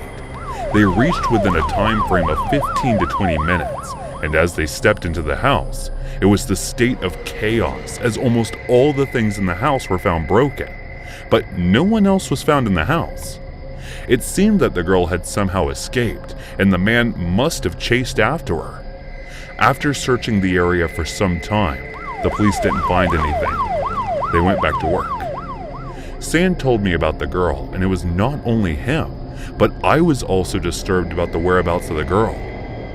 About an hour later to the girl's call, San received another call which he received just like before. 911, what's your emergency? I think I stabbed my wife, he said in a spine-chilling calm voice.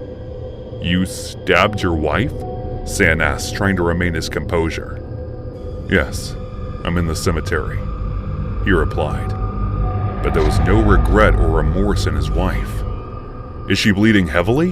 Hold on, we are dispatching an ambulance on your way, sir. He started to sound disturbed by what he was hearing, but the response was rather haunting. Yes, she is. No, I think she is already gone. He said while laughing like an emotionless psychopath, which alarmed San. What do you mean she is gone? Is she dead? He asked, and this time he could not mask the panic in his voice. Yes, dude, I'm standing near her head, and no matter how many times I kick her, she just won't respond. He again laughed at the end of his sentence. A team of officers was immediately dispatched to his location, while Sam tried to remain calm during the call. His tone was rivaling even the most chilling portrayals of murderous psychopaths that are shown in movies. Can you check her pulse and breathing for me? He asked him, regaining some of his professionalism, while hoping he would still have some remorse left after what he had done. Yeah, I checked. She's gone. He again laughed like a maniac loudly after ending his sentence. Why did you stab her? San began to ask him the question he shouldn't have. She broke up with me to sleep with another man. So I went to her house and broke every damn thing while the wench tried to hide from me. But then I found her. She escaped to the cemetery. It was hard finding her and then stabbing her 21 times. He goes on to explain to San how he stabbed her each time while she struggled to get away and begged for her life, still laughing monstrously as if he was proud of what he had done. I could hear San's heavy breathing in a state of panic in the recording as the man was confessing a horrendous crime to him. Then all of a sudden, San started to get a panic attack and began screaming. Police had already reached the location by the time he had started screaming, and they found the girl's body in a horrible state to even look at. The man who identified himself as Paul was sitting next to the body while grinning his teeth as he stared at her. His shoes were soaked with the girl's blood and clumps of flesh, proving the fact that he had indeed kicked multiple times. He was immediately arrested on the spot. The girl was later identified as Brittany, and she was the same girl who called 911 earlier that night asking for help. The man confessed all of his crimes in a manner that sounded like he was feeling proud in doing so, and had no shred of remorse in his voice or actions. San was unconscious for 2 days straight, and when he did regain consciousness, he started screaming and panicking. He had experienced equally horrifying calls in the past than this one, but this one call was something that made him lose his mind as he could not handle the trauma. Even after getting discharged from the hospital and resigning from his position, San often suffered from panic attacks, but he's currently seeking medical help. I'm still working at my position in hopes of providing necessary help to the people who need it, and to prevent cases like Brittany's.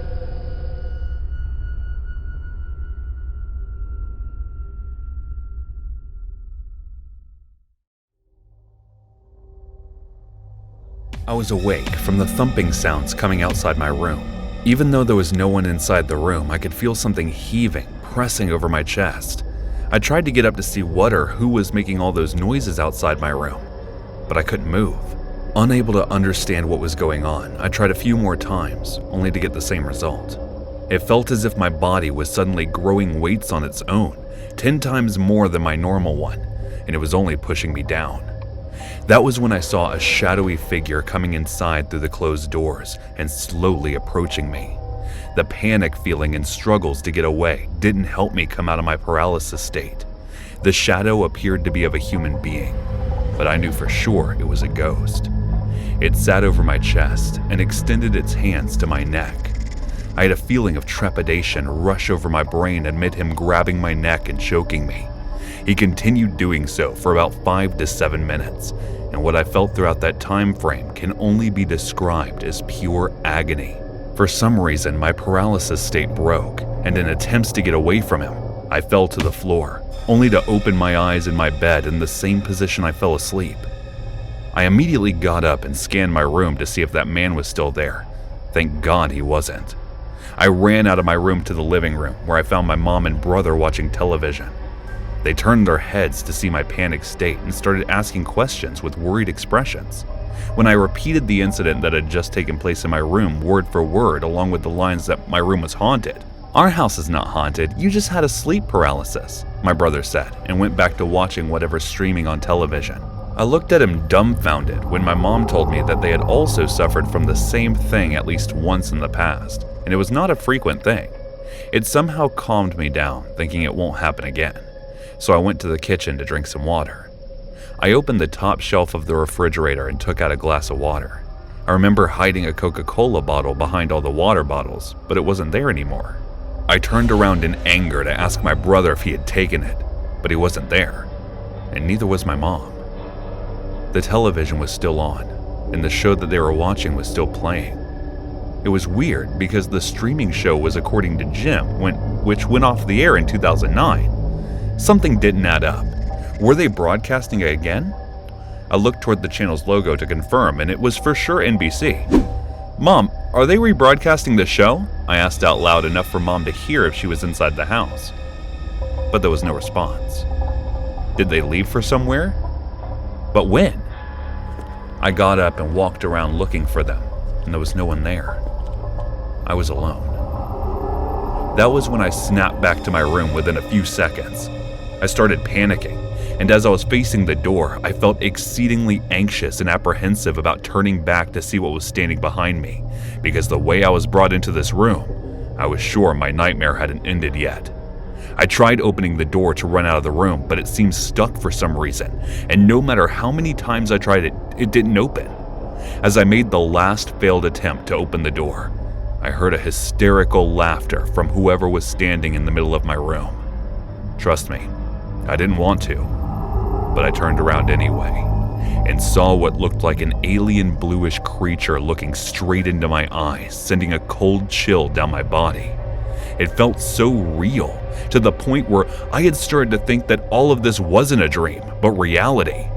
I tried screaming, but my voice just wouldn't come out of my mouth. My heart was thumping like crazy, as if it was ready to jump through my mouth at any second now. I held my head with my hands and sat down on the floor right where I was standing. My breathing started to get heavy, unable to maintain a constant pace, and my entire body started trembling.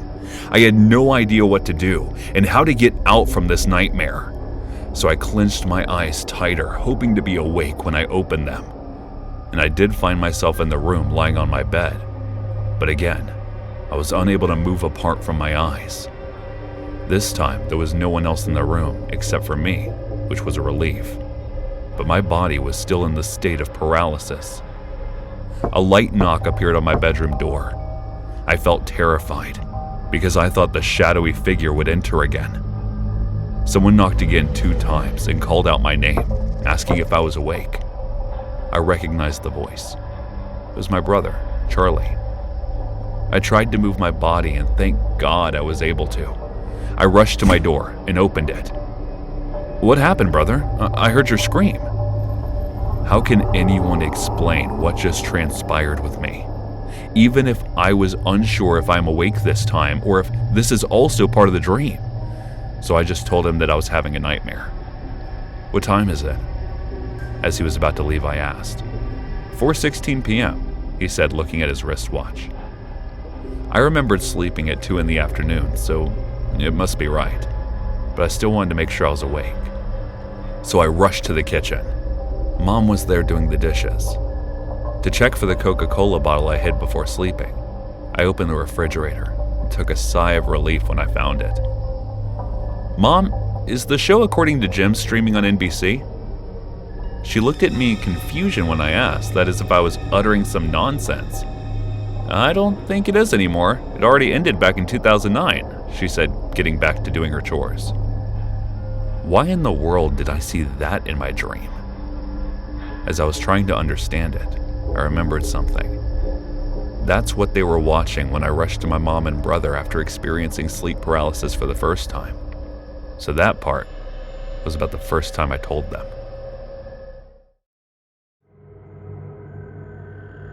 It was midnight, and I was getting bored in the subway outlet where I was working for the past week. This outlet used to be open for 24 hours, and there used to be a few customers around this time around, but tonight it was empty, and there were no customers in sight at all. So I decided to walk around. So I closed the outlet doors and put up a signboard saying, "On a break for 10 minutes. After putting that up, I went out and started to walk around the area. As I was walking past an abandoned hospital building, I noticed 3 vans parked in a row outside. It felt a bit weird, but I still walked past it. As I was walking away from the vans, I could not control my curious mind, and I decided to take a look around. I went near the van and tried to peek inside through the glass window. It was made from black glass, so I could not see a thing, but I could hear muffled sounds coming from inside. It felt like someone was trapped in there, and no, not someone, but it seemed like there was more than one person. I looked around each van, and the same noises were coming out from each of them. I tried to open the gate, but that was when I heard footsteps coming. I hid near a bench and saw around 6 or 7 men coming out from the abandoned building. 2 of them were carrying the bodies of a guy and a girl around my age. Their bodies were tied, and they seemed either dead or unconscious. I could not figure out the case.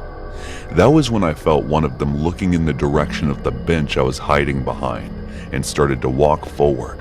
But then, another man called him out, and he got distracted. I took the chance and started to run towards the outlet, and as I was entering, a man was coming out from there looking all freaked out. As he saw me, his pale face went even paler, and he started running off while screaming as if he had seen a ghost instead of me. I was too terrified from the fact that I had just witnessed a kidnapping to start getting bothered by a random guy getting scared at the sight of me. I went inside and stood near the counter while thinking of the scene that I had just witnessed. And as I was trembling by imagining all sorts of stuff, I saw those vans passing through the subway outlet. There was some sort of liquid dripping through all of them, and then, all of a sudden, vans' doors opened, and something was thrown out from one of them. I hesitantly walked out of the counter, and then walked out of the outlet to check the scene out. I know what you guys must be thinking. Despite being terrified, it was quite bold of me. I would not say bold, but I was quite curious to find out what was going on over there. I saw blood all over the road where the vans passed by, and as I went to check out what they threw away, I noticed it was someone's hand. My face went pale from the terror and scare that I was feeling, and that was when I heard the crashing sound that came from a distance of the direction where the vans went. I quietly started walking there to see what was going on, and when I reached, I saw that all 3 of the vans had met with an accident with a huge truck. I walked around and noticed one of the van's doors was open. So I looked inside and saw that the driver was crushed and the other people present in there were dead as well. There were 2 people in the back seat whose bodies looked like they were cut into pieces. I walked away in horror and threw up multiple times. I dialed 911 on my phone with trembling hands and informed them about what I had just witnessed.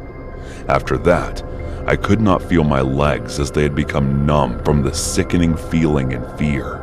I squat down there and hid my face between my legs while waiting for the police to arrive at the scene and started to cry. I looked up when someone tapped over my head and noticed it was an officer.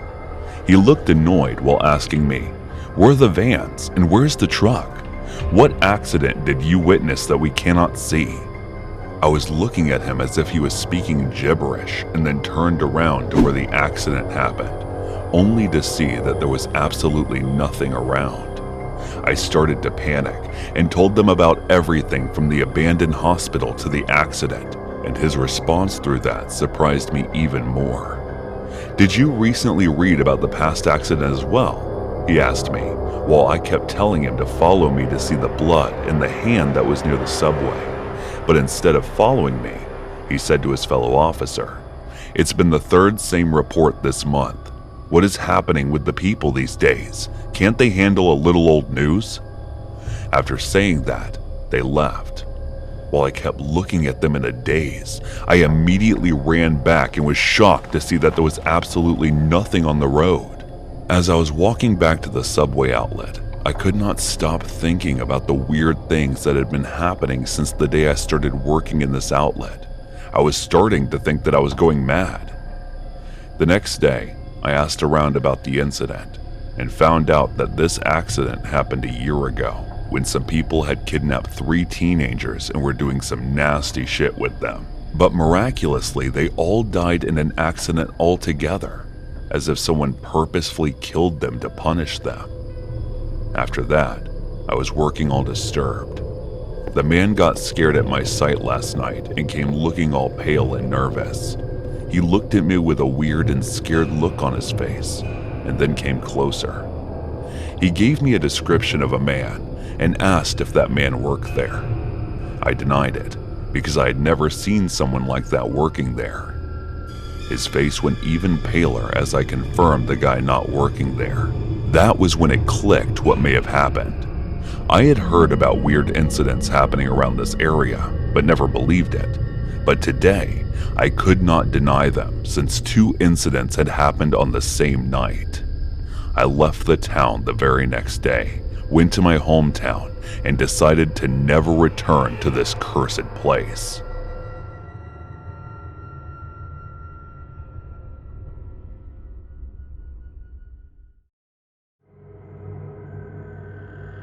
KFC was the most popular among the students back in 2014 when I used to live in the university hostel. It was the same year when they won the Marketing Excellence Award.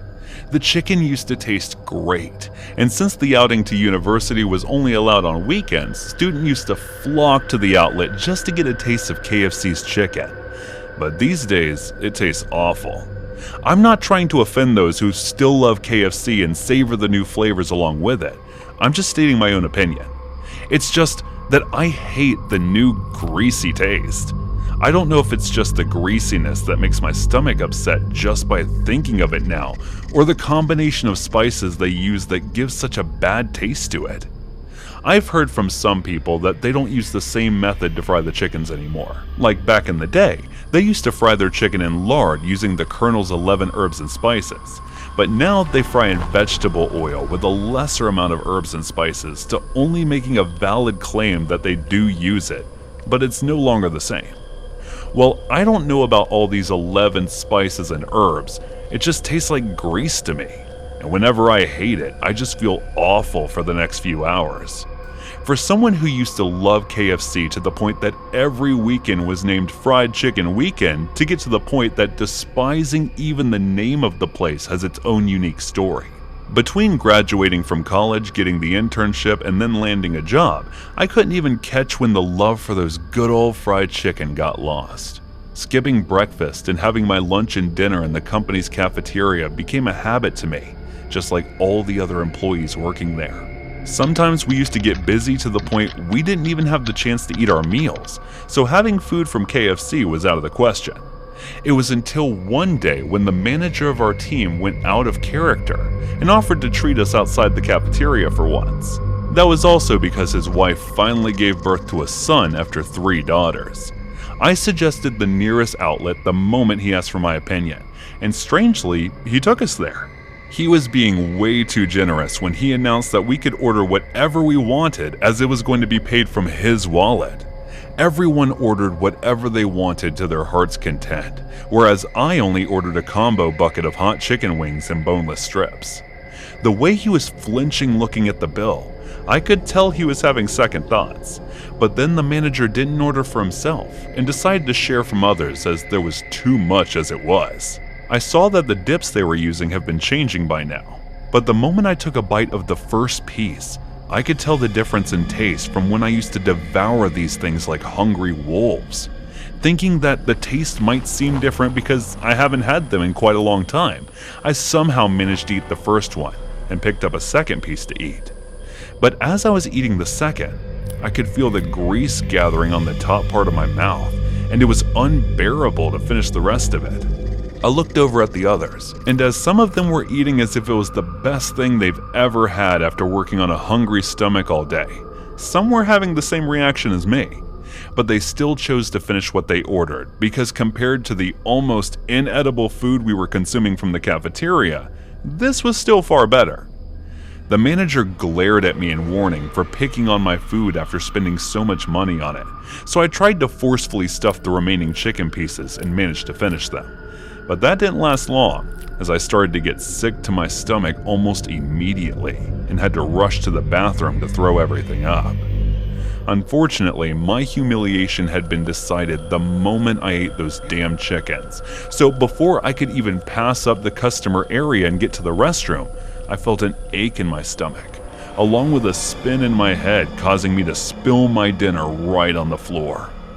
I was feeling too dizzy to get my mind to work correctly or get a hold of myself, but right after a punch flew to my face, making me fall after sliding to a few meters where I was standing.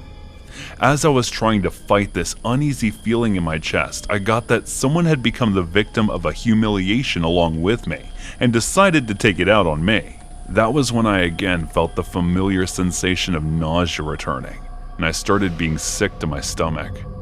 I tried to get up to rush to the restroom, but it came again, right there at that moment, and I started ejecting like a viscous lava from a volcano. As I was finished, I started to get back to my senses, and embarrassment started to hit harder than an abusive drunken stepfather. With hesitation still in check, I slightly looked toward the team who was trying to hide their faces, acting as if they did not know me. The man came to me again with his screams like nails on a chalkboard and asked how I was going to compensate him. But instead of saying anything to him, I looked over to the KFC staff who were giving me a disgusted look. "It's all because the chicken here tastes like crap now that I can't even swallow them without being sick afterward." Even though I wanted the ground to swallow me whole with the amount of embarrassment I was feeling, I couldn't help but scream at the top of my lungs, failing to hide my humiliation. I did not say anything false. The chicken wasn't something I could eat anymore with it being like this, and some of the people who were eating there may have agreed with me, but it was not them who was the punchline of the joke. And as I had officially ruined their appetites with such a nasty scene on display, they ignored me. Cleaning staff and security immediately rushed there, as they did not want their outlet to lose their customers due to the mess I made. Security had to throw me out, and cleaning staff was to clean my spew.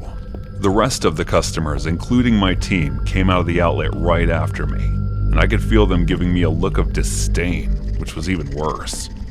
I immediately went back to my home with the feeling of discomfort, and for the next few days, I took sick leave from the office.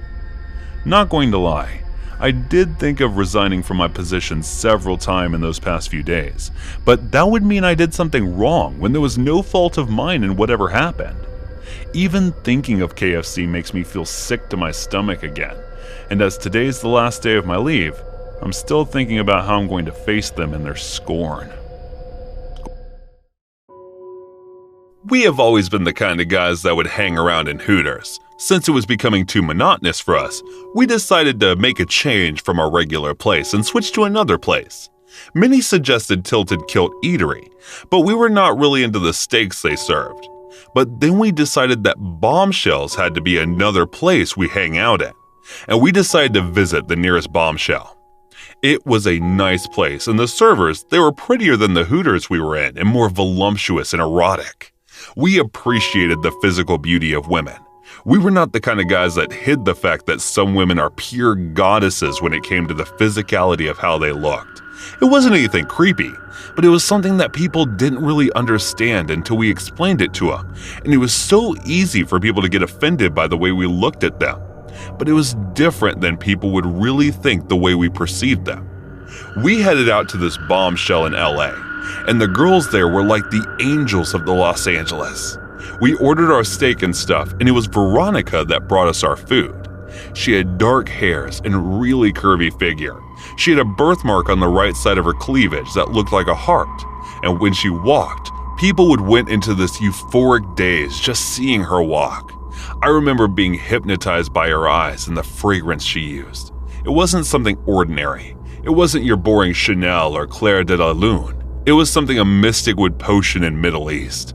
I was in awe, and she asked, "Is there anything else I can get you?" And I remembered being an idiot in the amazement of her saying, "I want you to bring me a cup of coffee every day I wake up." She smiled at me and went away, and my friends just looked at me in the utmost cringe, and they all said together, "You are an idiot." We all had our meal, and I remember all the time I was meeting eyes with her, and she was with me. It was almost as if I was in love with her, and she was somewhat in love with me. The moment we finished our meal, I saw a guy holding her hand in aggression. I looked at it and called out her name and said, "Veronica, can you get us our bill?" She looked at me and her eyes were kind of saying, "Thanks," and she came with the bill, and I asked if she was all right. She looked at me and said, "Yes." It was the most hesitant yes I'd ever heard. She went away with her eyes down. Then the previous guy from the previous altercation held her hand aggressively again, and then got up and went to the parking lot, and Veronica followed him. I picked up my friends and told them about what was going on, and told them to hurry up and move to the parking lot. Even though my friends won't waste another opportunity to make fun of me, they knew that I was serious when they decided to follow me to the parking lot, and one say, "We hurried," and we saw that the guy grabbed Veronica and threw her off in the van. We hurried towards our cars and followed the van, and it was an abandoned warehouse that the van drove to. And as soon as he got out of the van, my friends and I jumped at him without any doubt and started thrashing him. I broke them away and told them to hold the asshole while I brought Veronica out of the van. Her face was tied by a handkerchief and she was in tears. The moment she was freed, she looked at me, started crying, and hugged me. We tied the guy to the van as I comforted Veronica. And then she said, "Archie's a guy I met in college. We became friends and then he tried dating me, but I never wanted that. Then one day he came to my dorm and forced himself upon me and made a video, and ever since blackmailed me. I managed to delete the video, but then today he said he had another video and somehow managed to get me here. He wanted to kill me today, but thankfully you were here." She held me tightly and I said, "Well, he is here. He is tied. Tell me what you want me to do with him, and it shall happen to him." She looked at me crying and I said it was all right. She was safe. And then she told me, and for the next few hours in that abandoned warehouse, we did nothing but torture that piece of shit of a man, took his confession for everything he has done. The confession and everything was sent to the police, and his photos of torture and humiliation were saved. And there were many moments of embarrassment that were recorded in that torture, and we promised him that we will make his life hell if he ever tried to hassle any girl in his life. We forced on him the trauma he could not have imagined, and we could see in his eyes the fear he had. Even Veronica did not hold herself back from doing things to him, things of nightmares. And then, after a few hours and many time passing out from the pain, we released him in the forest, threw away his keys somewhere in the forest, just the last bit of our torture. We never imagined what came next. We heard next morning that a man was mauled by a bear in the forest, and when we saw the photograph, it was the same man. And then when we discussed this on our first date, Veronica said about the article, "Good riddance." My friends and I don't go to bombshells anymore, not since we all got married to all our partners. I married Veronica only after 6 months of dating. We knew we were meant for each other the moment saw each other the first time in that bombshell. I've lived and worked here in Portland, Maine, and every spring we get biblical levels of rain. It's a huge pain in the butt, but it's something you just learn to live with after a while. You invest in a good umbrella and a waterproof coat and just muddle on like a good Mainer does. Although if some of you Californians saw the kind of weather we endure, you'd be more than likely to call us maniacs as opposed to Mainers. As I said, for the most part, the rain is nothing but a minor irritation, a price we pay for the magnificent falls that are enjoyed by leaf peepers from all over the country. But as I found out one dark and rainy night, the climate in this area of the country can sometimes make it straight up dangerous to live here. So picture the scene. It's raining cats and dogs. I'm walking back to the apartment in an older part of town and it's full dark. One of the streets on my regular route has been around since the early 1800s and is still lined with cobblestones, while the sidewalks are these big, flat, slate-like slabs that can get super slippery in the spring and fall.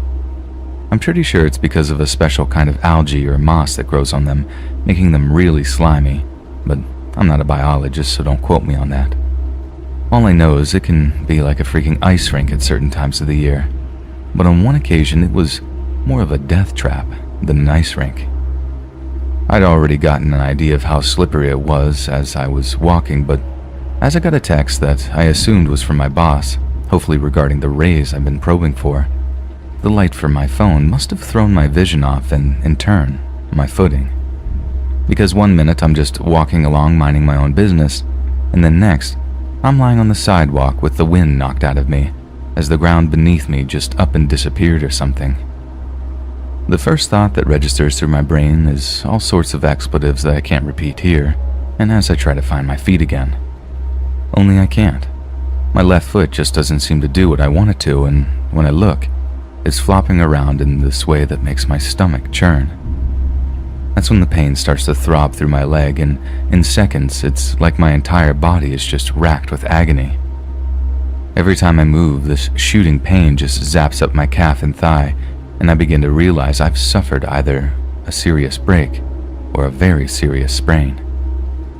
Any other time, I'd have just called 911 there and then, but my phone must have slipped out of my hands as I fell, and when I looked around for it, it was nowhere to be seen. I started thinking it might have slipped off the sidewalk or something, but right as I'm about to look, something else grabs my attention. A sewer drain, just off the sidewalk. One of those metal grid kinds, not a culvert, and it hits me that my phone might have actually clattered down into the sewer as I fell. It was a horrendous stroke of misfortune, but I figured it couldn't be long until a passerby stumbled across me so I could get the help I needed. But as I'm looking around, getting increasingly soaked by the relentless New England deluge, I realize there's not a soul on the streets. You get accustomed to Maine rain, that's a given, but you still avoid going out in the worst of it. It occurs to me that if I'm actually wanting any help, I might actually have to call out for it, or even scream for it. So there I was, forced to actually scream for help, and as weird and prudish as it sounds, I don't know what was worse, the pain, or the sheer embarrassment that I'd fallen and couldn't get up. I give 3 solid blasts of "Can anyone hear me? Help, I'm hurt real bad," but no one seems to respond. Like I can see lights on in windows of apartment buildings mere yards away, so I knew well people could hear me. They just chose not to help. It was pretty crushing thinking that people actually knew I was there, but didn't lift a freaking finger to help. But I guess that's life in big cities these days. People are terrible. Assume everything is fake or a scam or whatever. It is what it is. Anyways, a few minutes go by and it slowly becomes apparent that no one is coming to help, and that if I want to actually make any progress in getting to the emergency room, I might actually have to drag myself along the wet sidewalk until I find someone compassionate enough to actually help me.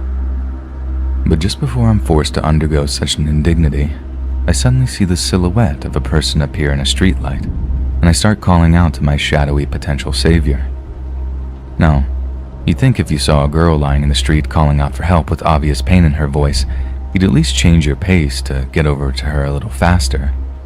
But this guy seems to notice me, stop for a second, and then just carried on walking over to me at the same speed, without saying a word.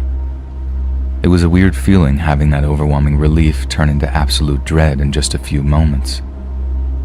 The person approaching me wasn't giving off any of the compassionate, helpful vibes that I expected. In fact, they were giving off quite the opposite.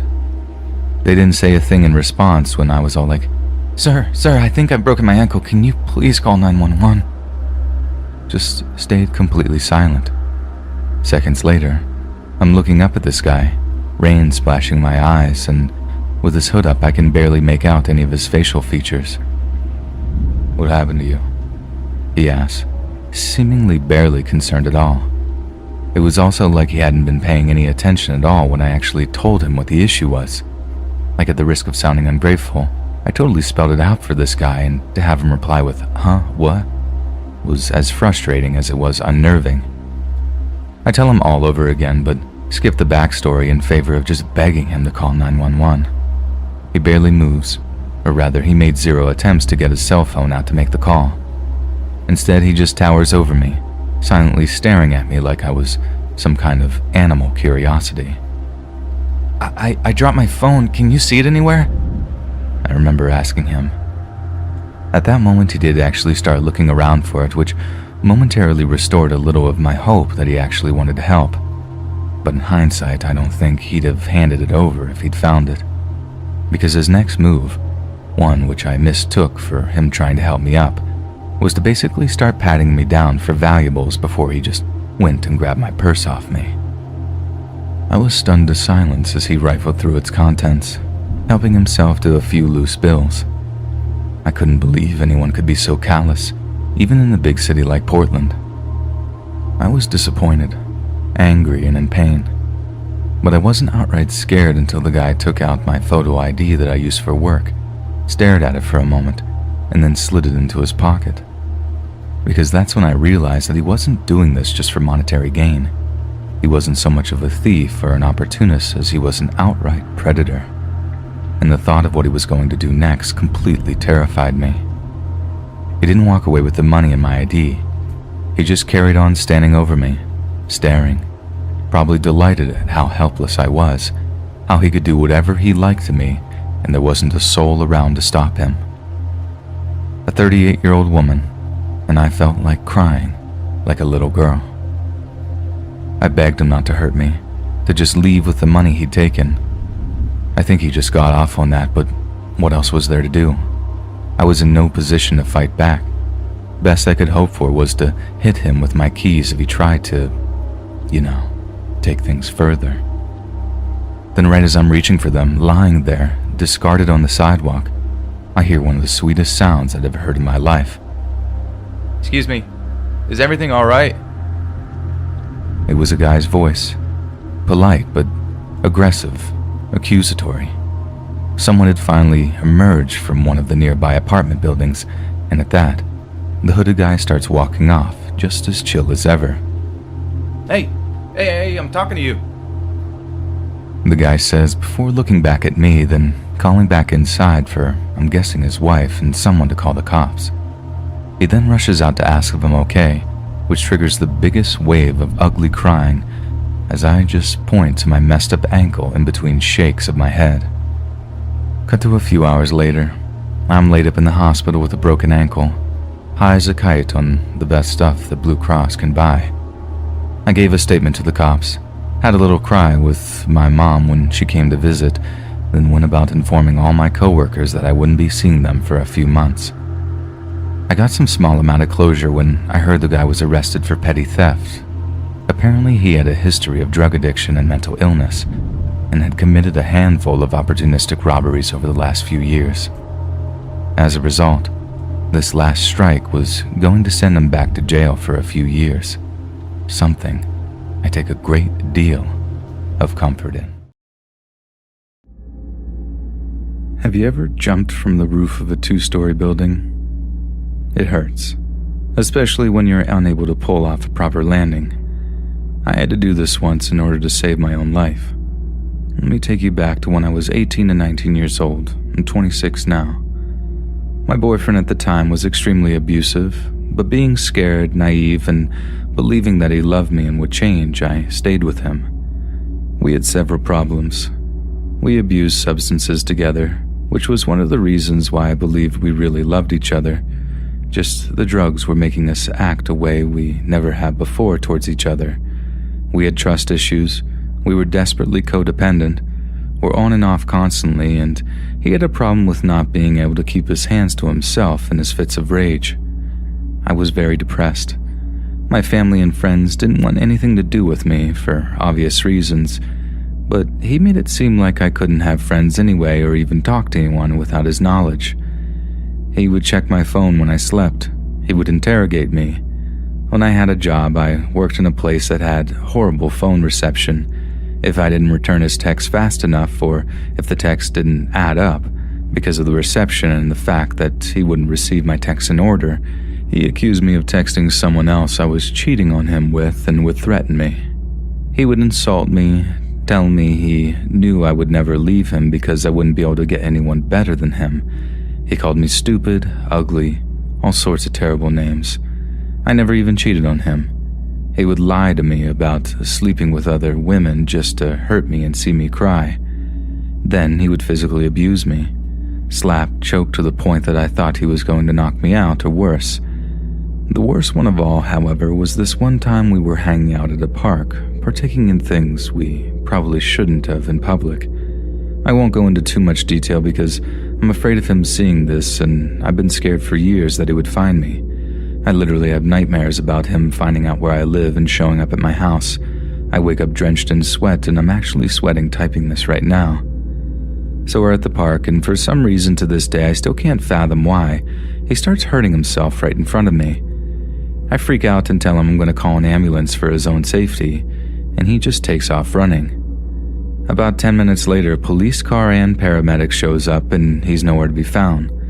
I told them the general direction he ran in and apologized for wasting their time. Maybe about 20 minutes later, he calls me. I answer, and he's just screaming at me. "Why would you call the cops on me?"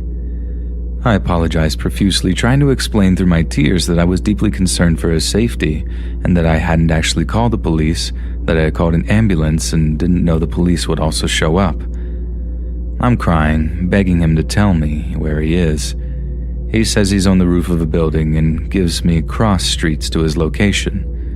I stupidly meet up with him. I climb up the building onto the roof. The sun has gone down and it's dark at this point. We just start talking and he's acting like everything is normal.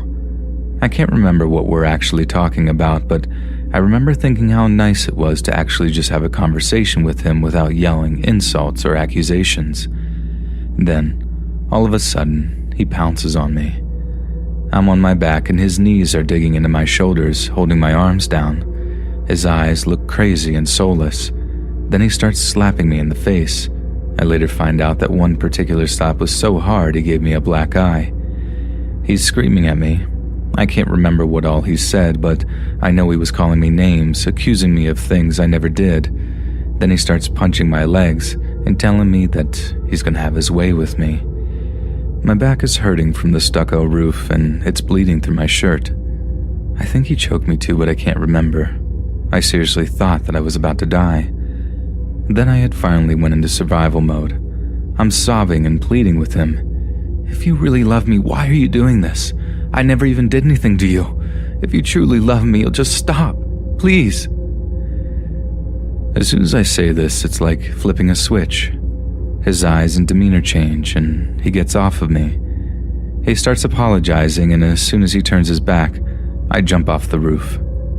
I landed horribly, and I hear him from the rooftop yelling. At this time, I'm thinking I broke my back and feet, and I'm lying in a crumpled heap in an alleyway. I hear him coming down, and I'm thinking how I need to get to the street and scream for help. He's getting closer, trying to help me up, and while dragging myself army style to the road, I scream as loud as I can for him to not touch me.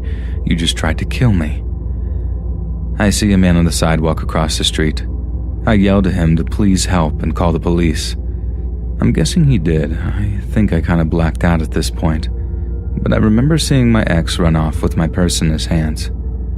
I went to the hospital and the police caught him a couple of hours later, and from what I heard, he put up a pretty good fight with them. It's been so long now that this story feels like a bad dream. I can't believe this actually happened, but I am grateful I survived. Needless to say, I've been clean for several years. I have my family, friends, and life back. I am married now to a wonderful man who would never even think of hurting me. We have a couple of children, and I love my life. To anyone out there in an abusive relationship, please, get out while you can. Nothing is worth risking your life every day with a lunatic, and there is someone out there who will love you and not take you for granted. You're worth so much more. I had an exceptionally upsetting incident on my third job house sitting. To help you understand why it affected me so much, I should probably tell you about myself. I grew up in a single-parent home. My mom has always been a loving and understanding parent, but I think she felt pressure to find a new husband. My dad left us soon after I was born. She began dating almost immediately. This pressure caused her to make a lot of bad choices. She did the bar scene, constantly bringing home a new man. A few would stay, but not for long. She never seemed to understand that you don't find a husband in a place like that. Every relationship inevitably broke down into arguments and fighting, and on more than one occasion, the fights got physical on both sides.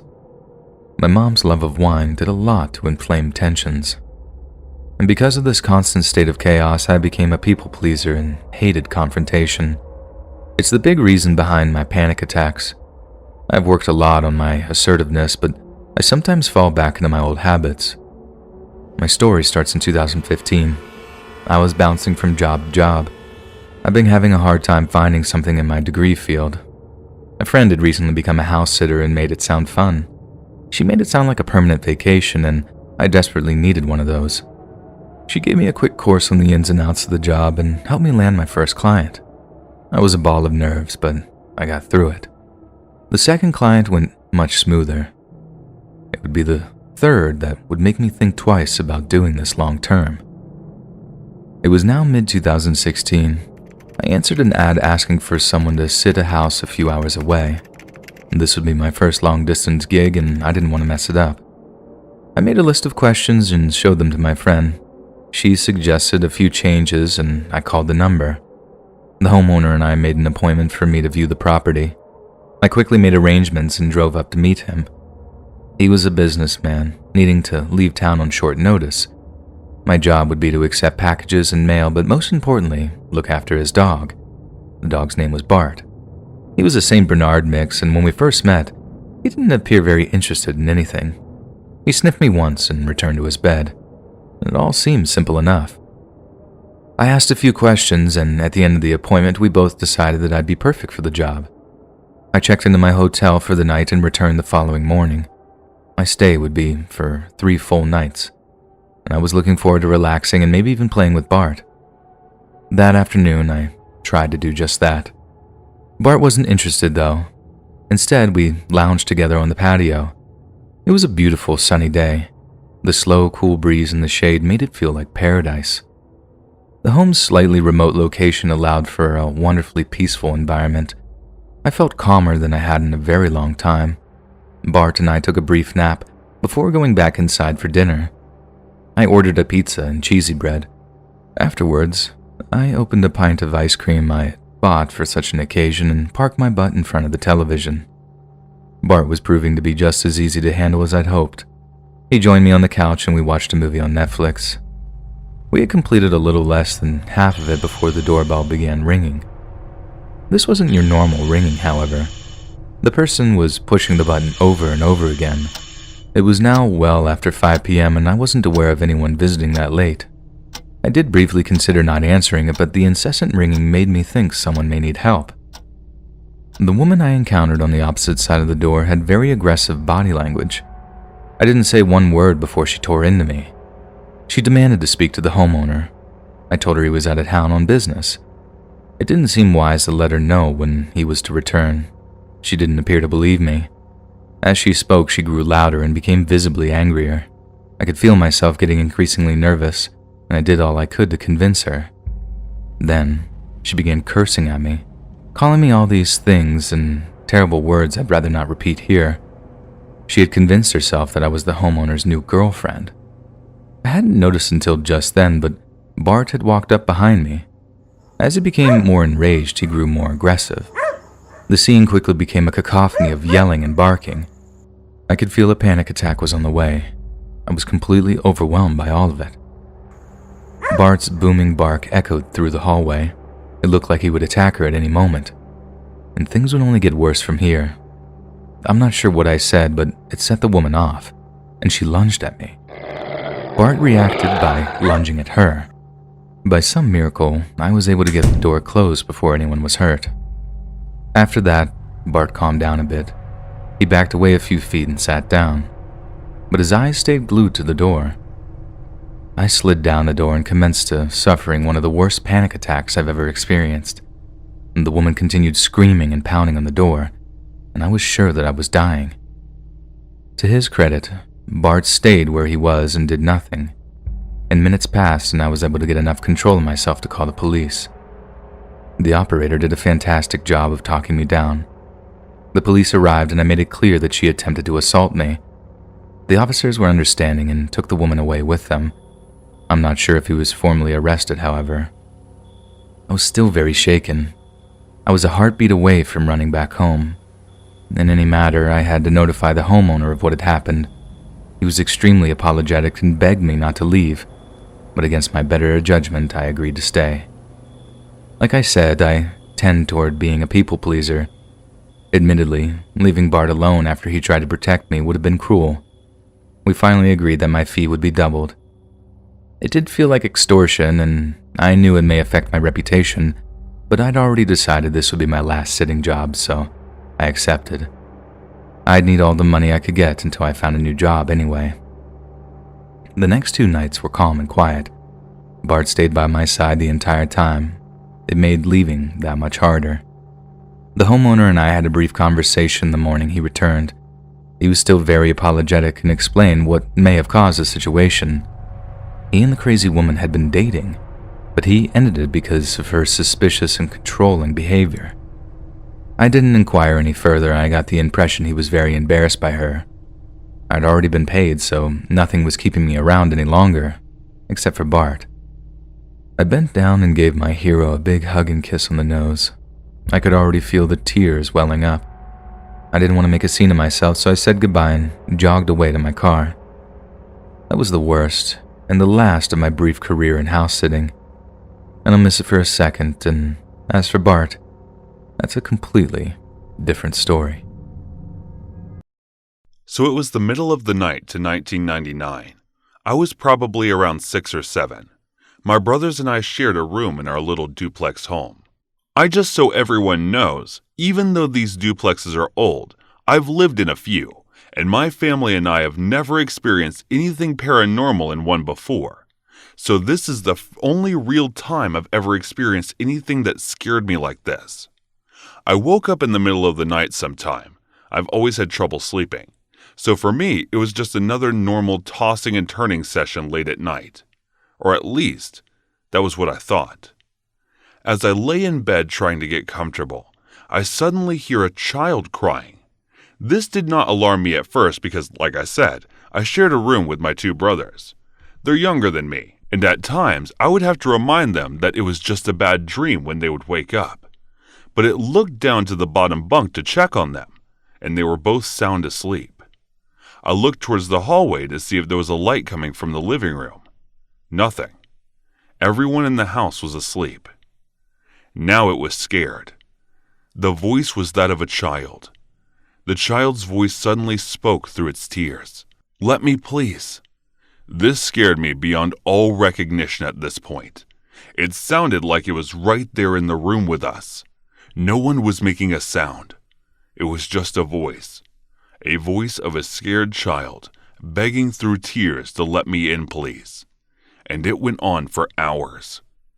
I was so scared that I used my blanket as earmuffs to muffle the sound, and I eventually fell back asleep. But I never remembered the voice stopping. After that, I slept with my blankets wrapped around my ears to block out sound, and eventually a fan as well, until I moved out of my parents' house at 16.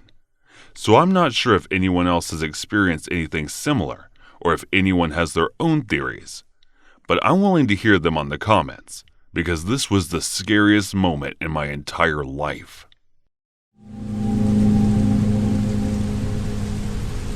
Born in a relatively small family in the Indian city of Nagpur, Aku Yadav became something of a local menace as he grew older. As he entered his late teens, the miscreant child had graduated into a full-time criminal, and given how frighteningly intelligent the boy seemed to be, it wasn't long before he was running his own cartel of cruel and violent thugs. The gang ruled over the Kasturba Nagar slum they called home, robbing, killing, and torturing all those who stood in their way, and with near impunity. After just a few years, Aku found he rarely needed to resort to violence anymore.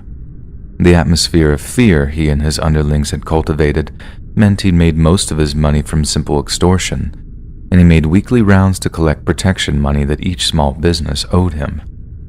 That, and leaving dead bodies around the slum, was a massive inconvenience for him. It meant he'd have to pay handsome bribes to local police officers to ensure his little fiefdom went untouched. Murder was bad for business. However, Aku found a form of punishment much more suited to his mode of operation: indecent assault. As we've mentioned, murder was only likely to cause even more trouble for Aku and his gang, and part of their problem was figuring out how to effectively silence those who stood against them. A person could recover from a beating, one that would most likely just make them angry. But in India, as with many parts of the world, being the victim of an indecent assault can be a very stigmatizing event. Attack a woman in that manner, and she wouldn't breathe a word to anyone, and what's more, you effectively have something to hold over her, a piece of information one might use to manipulate and coerce. It's a form of terrorism that Aku employed on a yearly basis, and those who fell victim to it had absolutely no form of legal recourse. Handsome police bribes ensured that no investigation would be opened, allowing Aku and his minions to rob, assault, and intimidate at will. Some Kasturba Nagar residents said that every single shack or cramped apartment in the entire slum housed some victim of Aku's horrifying malice, the youngest of which was a 10-year-old girl. In one incident, Aku personally took the life of a woman named Asha Bai. "We were eating dinner when he came to the front door and pretended to be a friend of my brother," said Asha's daughter. "When my mother opened the door, he dragged her out and stabbed her. He then cut off her ears for her earrings and her fingers because he could not get her rings." Asha's mother, a woman named Anjana Bai Bukhar, was also forced to witness her death. Another woman described how she and her husband were attacked by Aku in the middle of the night. He arrived at our house at around 4 or 5 in the morning, banging loudly on the door and telling us he was from the police. When my husband opened the door, Aku stabbed him in the thigh, almost completely immobilizing him. Then, in full view of my husband, Aku violated me over and over again, until long after the sun had risen. The number of accounts like that are seemingly endless, with some of the worst describing how Aku defiled women in the hours after they were married, or how he cut off another's chest after her daughter was unable to pay her protection money. But perhaps the worst account is the story of how Aku carnally violated a woman just 10 days after she'd given birth. The shame was too much for her, and as a result, the woman marched into a bustling marketplace, doused herself in kerosene, then set herself on fire. Finally, after years of terrorizing the Kasturba Nagar slums, the police decided that Aku's iron-fisted rule had to be curtailed. Numerous attempts to ban him from the area, including being detained for over a year under emergency powers, was completely ineffective. Aku simply delegated to his lieutenants who still operated in the slums or ignored the rulings entirely. What's more, Aku had found a way to kill and maim with complete impunity by targeting the minority communities known as Dalits. With their name rooted in the Sanskrit word for broken, the Dalits belong to those inhabiting the lowest caste in Indian society and are often known simply as the Untouchables. They are subjected to some horrendous forms of bigotry, and according to a 2007 report by International Human Rights Watch, the treatment of Dalits is India's hidden apartheid, and that the Dalits endure segregation in housing, schools, and access to public services. Needless to say, the police weren't so interested in investigating crimes committed against the Dalits. They didn't even ask for bribes to keep them quiet. Yet what's clear is that despite the fear Aku had instilled in the Kasturba Nagar slums, the people could only take so much abuse before they began to lash out. And it seems that any serious and organized resistance began with a woman named Usha Narayani. You see, Usha refused to be intimidated by Aku and his goons, and continually demanded that local police take action against him on her behalf. Every single day she called by to check if her complaints were being dealt with, and each time, she took her indignation further and further up the chain of command. But instead of actually dealing with her complaint, the police warned Aku that Usha was causing trouble for them and needed to be dealt with. And so, that night, Aku and 40 of his most brutal foot soldiers surrounded Usha's home and demanded she come out. It was reported that Aku carried only one weapon, a bottle of sulfuric acid, and told Usha if she merely withdrew her police report, that everything would be fine. She refused. Aku then began to bark out, "I'll throw acid on your face, and you won't be in a position to file any more complaints. If we ever meet you, you don't know what we'll do to you. Being violated is nothing compared to what we'll have in store. You hear me? Nothing. We'll burn you alive, cut you into pieces, and then feed you to stray dogs." Yet, instead of kowtowing to such threats, Usha began to barricade the doors to her home. This only infuriated the criminals, who made short work of the barricades and forced their way into the house. However, once they were inside, a frighteningly familiar smell graced their nostrils. It was the smell of gas, and standing before them, box of matches in hand, was Usha Narayane. "Get out of my house, or I will burn us all," she growled. And for the first time in a long time, Aku was the one who was terrified. They were forced to abandon the attack, but Aku obviously didn't take the defeat well, and began to plot a terrible revenge against the woman who had so embarrassed him. The next day, news of Usha's successful defiance spread like wildfire among the Kasturba Nagar slums. Many celebrated, but many also saw it as an opportunity to make even further gains from Aku and his men. Dalits flooded the streets, armed with sticks and stones, and began to attack Aku's lieutenants on sight. Then, on August 6th of 2004, a group of furious Dalits closed in on Aku's lavish house on the edge of the slums. They smashed their way inside, chased away the guards, looted the place, and then put it to the torch. The cheers and celebratory singing could be heard for miles around. Aku was on the run, and in a hilariously hypocritical twist, he turned to the police to protect him from the mob. And it's while he's in police custody that those wishing retribution against him began to make their moves. Aku was held in one single static location, a location known to thousands of Kasturba Nagar residents. And on the 13th of August 2004, they made their move. After hearing that Aku was about to be released after a corrupt bail hearing, hundreds of angry women marched down to the courthouse that Aku was being held at. At first, their gathering appeared to be a furious but relatively peaceful protest, and police even allowed a few of the women into the courtroom to bear witness to bail hearing, having assured them that it would be fair and impartial. Yet when Aku appeared in the courtroom at around 2:30 p.m., he was arrogant, disrespectful, and entirely unrepentant. When one woman took the stand to accuse him of violating her, Aku laughed out loud, mocking her and saying he'd do it again if he could. This elicited laughter from a few of the police officers in attendance. Some say the laughter was in response to how immature Aku was acting. But what's clear is that to the women on the stand, as well as those in attendance, the laughter was the final straw. One woman launched herself at Aku, taking off her sandal and striking him about the head with it. Officers of the court tried to restore order, and the sight of them protecting the very man who had terrorized them for so long sent the women into a frenzy.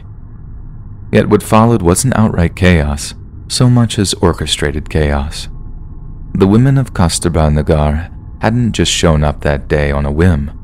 Oh no, they had a plan that was perhaps as simple as it was effective. You see, the women who showed up to the court that day did so concealing all manner of bladed articles. They knew well that the Nagpur courthouse had metal detectors, ones that would easily reveal any kitchen knives or other steel weapons they tried to smuggle in.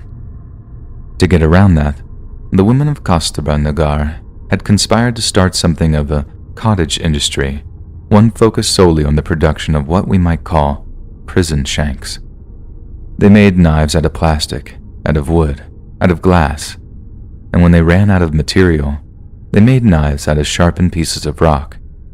But in addition to these deadly homemade blades, the women carried small baggies of what would prove to be a surprisingly effective non-lethal weapon: chili powder. So when the officers of the court moved to restrain them, all it took was one handful of chili powder blown into a cop's eyes, and he was out of the fight. Once all of the officers protected him had been incapacitated, Aku was no longer the cocky, gloating figure he'd been just minutes before. Instead, he begged for his life. "Forgive me, please," he said to have wailed. "I won't hurt anyone anymore. I'll leave Nagpur for good. None of you will ever hear from me again. Just please don't kill me." A single woman approached him, and the room fell silent. It was Anjana Bai Bukhar, whose daughter had been murdered by Aku before her very eyes. "Aku, Yadav," she began. "We can't both live on this earth together. It's either you or us." And with that, the attack began in earnest. It's thought that Aku Yadav was stabbed by almost 400 women that day as he lay helpless on the marble floor of the Nagpur courtroom. They had agreed to all stab him at least once, plunging the blades into his body before passing them on to the next woman. The women poured the remainder of the chili powder into his eyes and up his nostrils, while one began to slice off his reproductive organs before holding them above her head like a bloody trophy. Some say it took Aku at least 30 minutes to actually expire, and when he was dead, the entirety of the courtroom's bright white marble flooring was soaked in his blood. The man himself lay dead from literally hundreds of stab wounds at just 32 years of age. When the attack was finished, the women of Kasturbar Nagar returned to their husbands and fathers to tell them that they had killed Aku Yadav. The entire slum seemed to burst into celebration. That night, families blasted out music into the streets, dancing and cheering in pure jubilation. Households gifted fruit and food to their neighbors, a tradition normally associated with the holiest of Hindu holidays. The police honed in on the woman who had given birth to the resistance, the same woman who had flooded her own house with gas before threatened to roast Aku and herself alive. Usha Narayani was arrested and charged with murder, but a crowd of 400 women and more than 100 men and children gathered at the courthouse, each saying that they were the ones solely responsible for Aku's murder. And as a result, no one could be charged, and in 2012, Usha was officially acquitted of all charges. Retired Indian High Court Judge Bahal Vahani publicly defended the woman who lynched Yadav, saying that, in the circumstance they underwent, they were left with no alternative but to finish Aku. The women repeatedly pleaded with the police for their security, but the police failed to protect them. If they took law into their own hands, it was because the law and law enforcing agencies had not given them succor. Some did attempt to condemn the murder, saying that extrajudicial killings were completely unacceptable. And as much as they're legally and morally correct, there's no denying that the women of Kasturba Nagar were only capable of taking a certain amount of abuse before they decided to lash out and wreak a terrible retribution. And in the case of Aku Yadav, that retribution came in the form of an agonizing, terrifying, and drawn-out death, and arguably one that he very much deserved. I am the manager at the KFC in Slovakia. It is one of the lesser-known places, and since chicken is universally loved by most, KFC decided to open up a shop in Slovakia. Most of the chicken was imported, and there was this sweet texture to it. Most of the raw material used in making was the standard material, like every other KFC, and similar spices were used to make the KFC. Our place was bit off the city, but was mostly packed during the day, and then in the night, like everything, it used to become the darker image of itself. The KFC had given us few liberties to create new recipes, since the Eastern European taste was pretty different, and the chicken didn't do much to the taste of Eastern European people. So we had the liberty of trying different things and different meals to suit for the local people. Even though it was called Kentucky Fried Chicken, our owner did not want us to limit the store with just chicken. So we used everything, and people loved it. Whatever the inspection people came, we just bribed them. It was easy to deal with when the inspection team was from Slovakia itself. It would be easy for us to just explain why we would do this, and they would understand. And I think even though we were the first to do it, there were so many KFCs in Slovakia that they were adopting our methods because our methods generated more revenue than the others did. So everyone in Slovakia were cool about it. Us, the inspecting managers, our owner, and the people who were eating it. Then one day we heard the news that one of the inspecting team from KFC in the United States of America will be coming to inspect us. And moreover, they are planning on branching out further into the Slavic countries, and they wanted to start out the research from our place, since we were the highest revenue generating KFC in the region.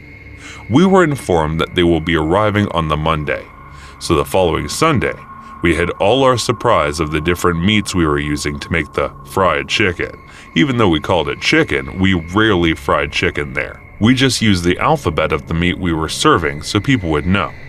So if it said KFC bucket D, that meant it was fried deer and not chicken. And we did that with a variety of meat because chicken was the least favorite of the people and belonged to such cold-placed chicken was really more like under meal.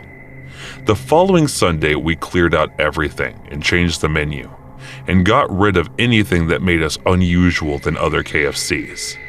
They came the following Monday and introduced themselves.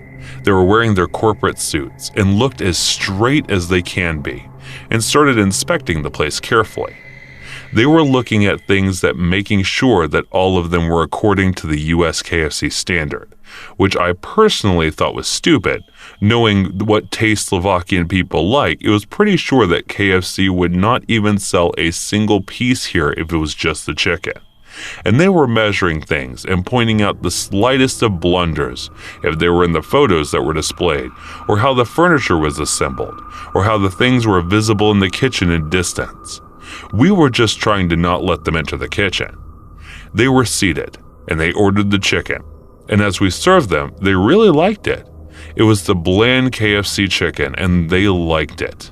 Mostly because it was similar to the very chicken served through different KFCs. One of them must have realized something. He said, "This smells different, almost as if there was a residue or something else, something with more flavor here." That guy was good, and he was definitely the one we did not want in our kitchen to be. He stopped eating and said, "I would like to take a look into the kitchen and see the process. I want to see how your employees make the chicken here. I want to find the flavor of that residue meat on the chicken. Take me to the kitchen." As we went inside the kitchen, he started observing our workers working and making the chicken in there and started snooping around. I asked him, "What are you looking for, sir?" And then he said, "There is something fragrant in this kitchen. It is definitely not chicken, and I know it, because I know what kind of meat smells like. So are you going to tell me what you were doing here, or will I have to try to figure it out on my own?" I was confused with everything that was going on, and there was nothing much I can say, and I started stammering, and he must have caught the lie. He took the hand off one of the workers, tool off the gloves, and started licking her fingers and said, "See? Told you to stink smell. Something else." He continued, "You tell me what it is, or I inform my supervisors that you are just not simply making chicken, but so much more, and I will make sure that you all get shit for breaking the KFC contract."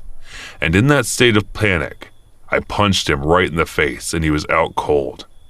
The kitchen staff looked at me as nothing happened, and they picked him up, taped his mouth, and moved him to the cold storage where he stored all the meat. And just then, the other guy came in and said, "They are hiding something their accounts don't match. They are hiding cash." And in all that, as he raised his head out from the book he was holding, he saw us putting his partner in the cold storage. And in that moment, one of our kitchen guys went up behind and grabbed him. We later helped and taped this guy up too and put them both in the fridge. Today it has been a month since the incident, and they are still in the fridge, frozen with their eyes wide open with all the meat. Maybe we might turn them into our menu. We're not sure about that at the moment.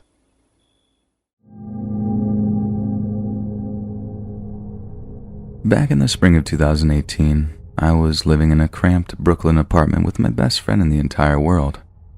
We'd each moved to New York City around the same time, two country girls feeling way out of our depth in the big city, and struck up an instant connection once we'd heard each other's accents in a coffee shop. She'd grown up in Kentucky while I was literally just over the state line in West Virginia, and we'd each had a very similar rural upbringing. On top of that, we had a similar sense of humor, similar tastes, and we just clicked. Yet there was one major difference between us. Kayla had been sad to leave her little town behind. She'd been sad to leave her family, sad to leave her friends.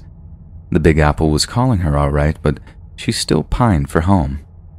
But for me, I didn't miss home one bit, and my family is about as messed up as they come. But it's not really their fault. I guess they're responsible for their actions and all, but we suffered a family tragedy when I was a kid, and it really took its toll. Either way, meeting her was an absolute blessing, but as much as we enjoyed each other's company, we started pining for some more masculine company, if you catch my drift. And since talking to strangers in NYC is the fastest way to end up bound and gagged in someone's basement, we decided to try dating apps on for size. Honestly, I found Tinder and Hinge to be a little overwhelming, but my roommate had much more luck with an app called Bumble. Basically, the premise is that the girls talk first, giving them much more control over their interactions with the guys they match with.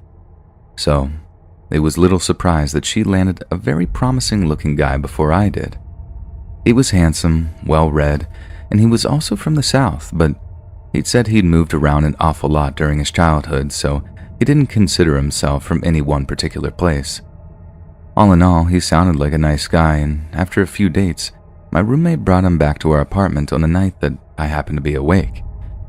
I was excited to meet him, but even more excited for my roommate to start spending nights at his place too, since I got the whole apartment to myself. And in New York City, solitude is a luxury that very few get to enjoy. Anyway, so it's Friday night. I'm sitting on the couch watching Netflix and demolishing some Pepperidge Farm when I hear my roommate's key in the door. In she walks with her date in tow.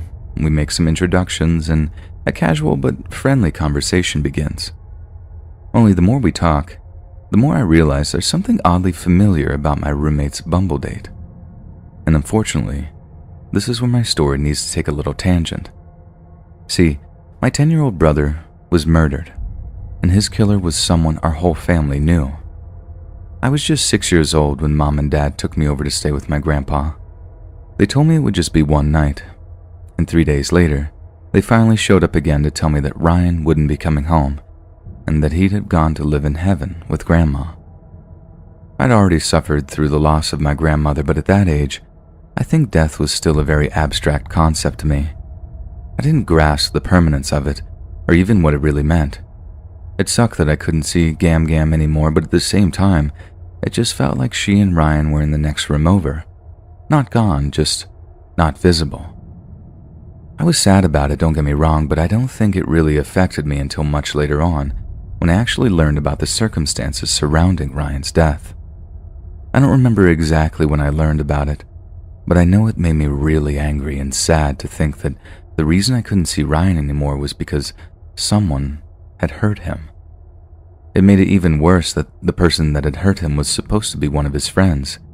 The little tidbit was like the salt in the wound. Like I knew the kid. I'd seen him and my brother hanging out on a number of different occasions. So when somebody mentioned that it was Troy Arnold that had killed Ryan, I became fixated on him, wondering how such a gangly mess of stick-thin limbs and scruffy dark hair could be capable of causing my family such pain. I remember his eyes, too, how they were so dark brown that they looked more inky black than anything else. And it was those eyes that featured heavily in the nightmares for a long time. But not until I actually found out how and why he'd killed my brother. According to Troy's confession, he and Ryan had been out playing by some train tracks one afternoon. Troy had found an old railroad fish plate, obviously tossed on the side of the tracks by some careless engineer. The thing must have weighed about 22 pounds, but all Troy said was that it felt really heavy in his hand. He and Ryan then walked down the train tracks a little ways until Ryan stopped to tie his laces. Troy said he just stared at the top of Ryan's head for a second and started to wonder what it would sound like if he hit him with the fish plate. So, he hit him, and Ryan started shaking something awful. Troy knew he'd be in trouble for what he'd done, so he decided to try and hide it. He bashed Ryan's head with the iron fish plate until he stopped moving. Now look, I've had time to think it over, and I do actually understand why he did the first part. Kids are dumb, cruel, and thoughtless, so it makes sense he'd take the coward's route in that respect. But what I don't understand is what he did next. When confronted by the cops, Troy said that all the other wounds on Ryan's body were the result of him being dragged to the shallow grave that he'd dug for him. Ryan was dragged for no more than 100 yards, but somehow, during the course of that short journey, his dead body sustained some of the following damage. It appeared an attempt had been made to cut Ryan's tongue out. Both of his eyes were missing from their sockets. Fingers were missing, as they'd been ripped off at the joint. More than one piece of debris had been inserted into Ryan's rectal cavity. There was catastrophic damage done to his private areas, as if they'd been repeatedly smashed in an attempt to pulverize them. And some of that info didn't trickle down to me in a clinical fashion. No. All I heard were rumors, some of which weren't all that far off from the truth. In the end, Troy Arnold was sent away to juvie in some other state, and since he was so young when he killed my brother, the federal government gave him a brand new identity at age 18, so he could go out into the world as quite literally a different person. The nightmares continued for years after, and the more I knew regarding Ryan's death, the more intense they got. It got to the point where I kept dreaming that Troy Arnold would come for me too. He'd gotten one sibling, now it was time to get the other. Since the only thing I really remembered about Troy was how black his eyes were and how scruffy his hair was, those became the central features of this monster my mind had created, until there came a time when the nightmares would simply be of some tuft of dark hair with glistening eyes staring out from it. Which brings me back to my chance meeting with my roommate's Bumble date. Because as good-looking as he was, something about the color of his eyes and the way he carried himself, it brought me back some seriously horrible memories. Not that I said anything, of course. Not at first, anyway. But the longer we talked, the more I started to piece together who exactly we were talking to. He was reluctant to talk about family, and any attempt to pin down something about his formative years was quite succinctly evaded. When he mentioned something traumatic happening during his youth, I almost snapped. But then I started to get this weird, crushing feeling in my gut, something I couldn't quite pin down until one horrible moment of realization. It happened the moment I mentioned growing up in West Virginia. The Bumble date guy shot me this look, this distinctly guilty look, and what had once been a friendly conversation turned into an impromptu staring competition. My roommate was like, "What's going on?" But her question was accompanied by an awkward giggle. She could obviously pick up the tension. She just didn't know why it was so thick in the air all of a sudden. "Troy?" I remember asking. The word just sort of left my mouth before I could think about the implications, like the whole thing was a completely involuntary act. Jesus Christ. The way he looked at me afterward with those black-brown irises that seemed to take up his entire eye. It was him. My brother's murderer was sitting right in front of me. My nightmares had come to visit. "I should go," he said, as he began to walk out, and the words just wouldn't come to me. I sat there dumbfounded while my roommate was all like, "Hey, whoa, what just happened here? Your name isn't Troy? Who's Troy? Where are you going? What just happened?" I managed to catch him right before he walked out the door, and all I could bring myself to say was like, "Don't come back." What followed was a complete reliving of something I tried so hard to get over. Obviously, I had to tell my roommate everything, and I mean everything, so she could actually understand A, what had just happened, and B, why I'd had such a strong reaction to it. The thing that got at me first was the sheer improbability of it. Of all the apartments in all the cities in all the world, it seemed like a cosmic joke directed right at me. One designed by a cruel universe to undo all the progress I'd made. But my roommate helped me rationalize it. I mean, New York City is the place to go if you want to be anonymous, right? Of all the places where a person could just blend into a crowd, NYC had to top the list. She was a real help, and support she showed during the fallout from the chance encounter, it only further solidified what an incredible friendship we had, and still have to this day.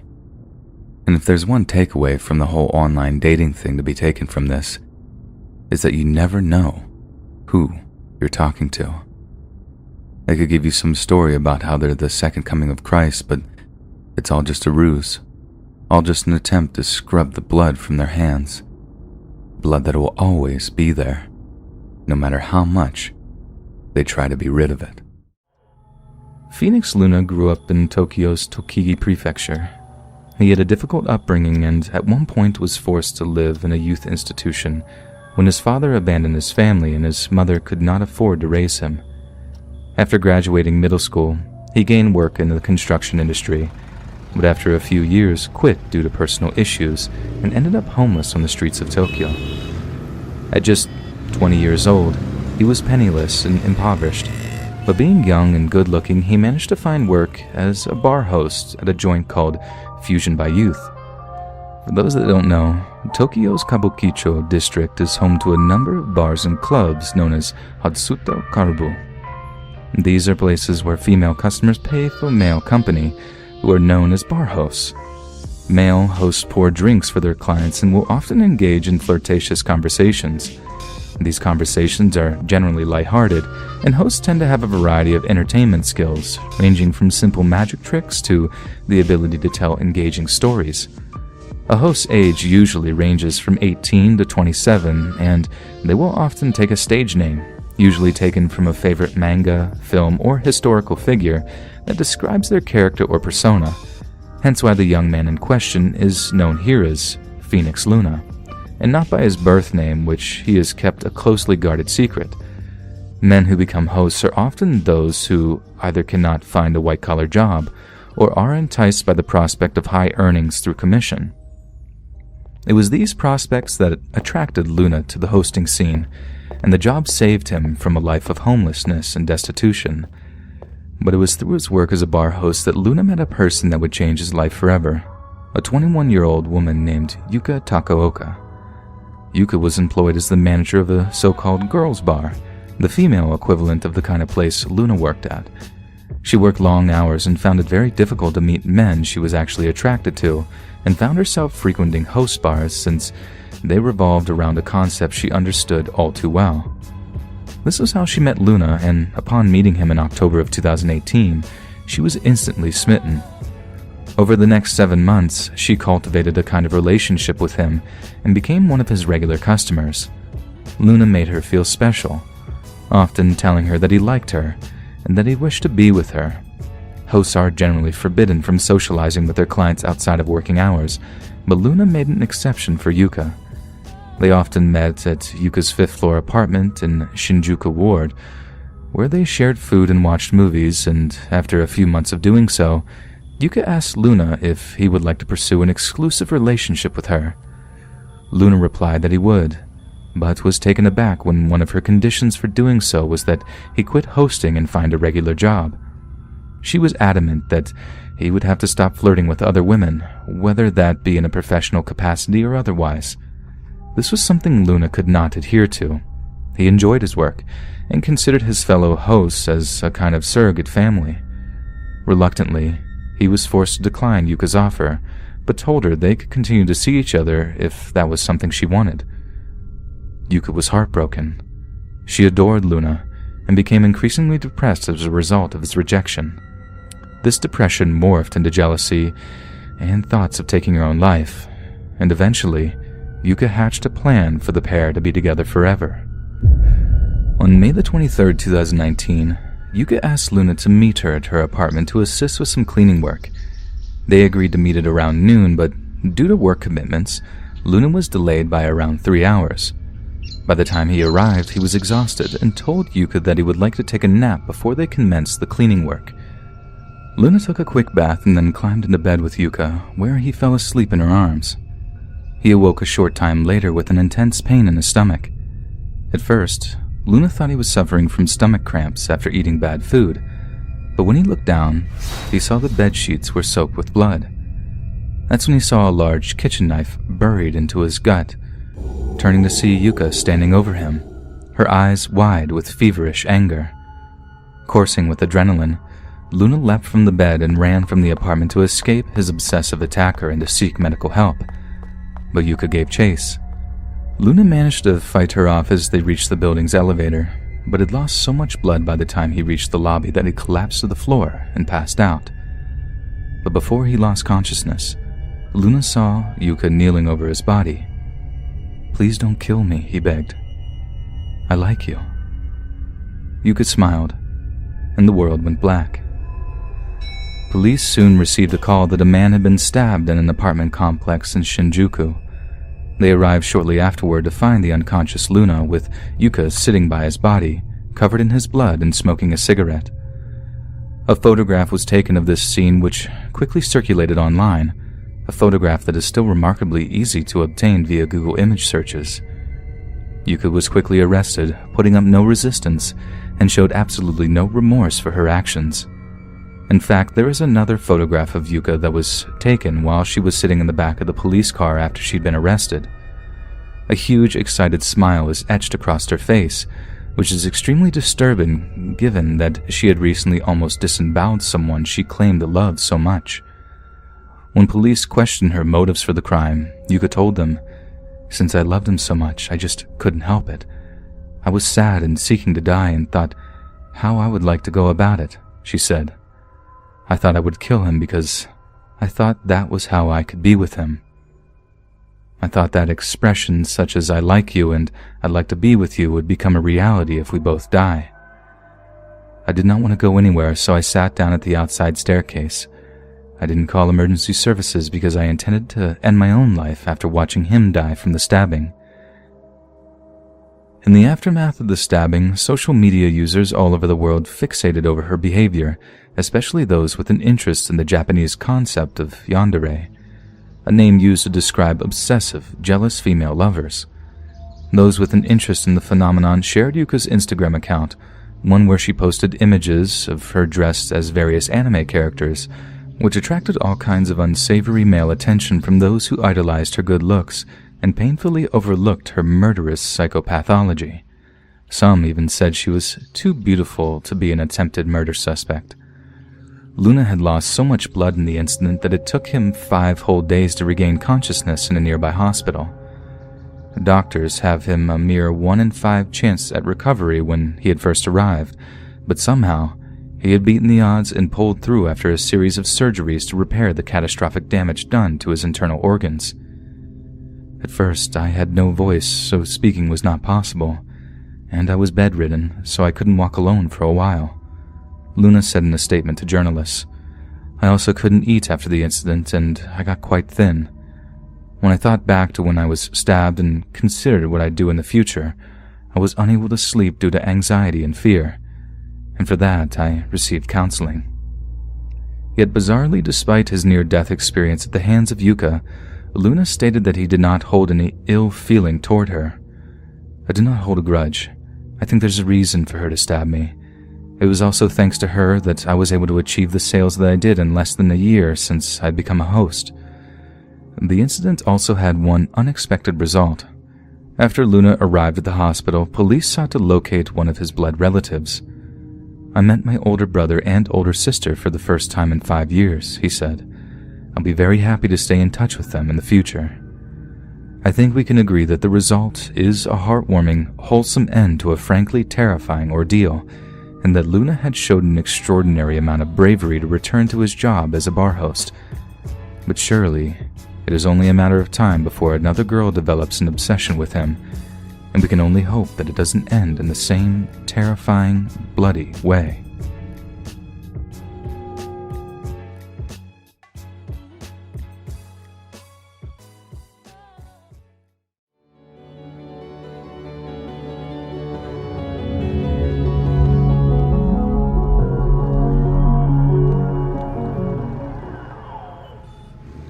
So right when I was fresh out of college, I managed to land myself a job with an engineering firm over in Pennsylvania. It kind of sucked having to move away from Rochester, New York, where all my friends and family were, but the salary this firm was offering was so sweet that I just couldn't turn it down. So I went online and got looking for apartments just outside of Philly, eventually finding an advert for a guy who was looking for a roommate for a super swanky apartment. I mean, this place was really nice, and I could get why the guy would be looking for a roommate to split the rent with, especially since he seemed to be a younger dude who was probably in a similar position as I was. However, I didn't have the time to drive down to actually look at the place or meet the guy in person, so I pretty much did all the arrangements by phone, which maybe, now that I look back on it, was my first big mistake. So I moved in with this guy, Daryl, who was super chill and pretty much spent all day playing 2K since he worked nights.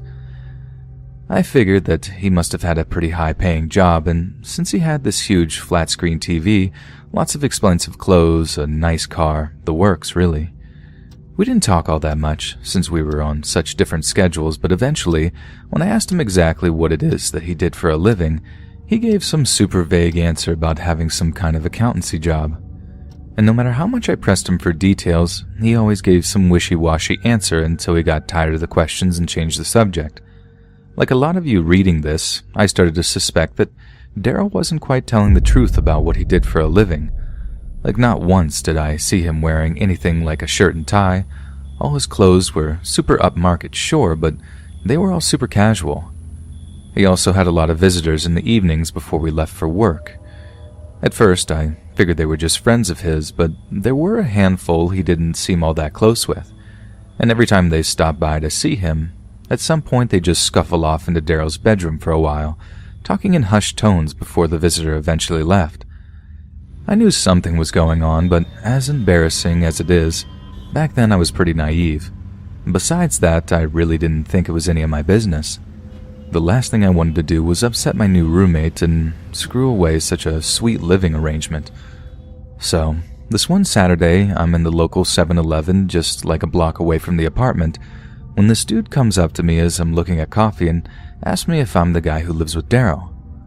Obviously, I'm all like, yeah, good to see you, dude. I didn't recognize the guy, but I figured that he'd visited the apartment one time and I just couldn't quite remember his face. He's being all friendly and whatnot, making small talk about this and that before he asked if I know whether or not Daryl was at home right then. I told him I didn't know, but that since it was like mid-afternoon that he probably was since he worked nights, whatever that entailed.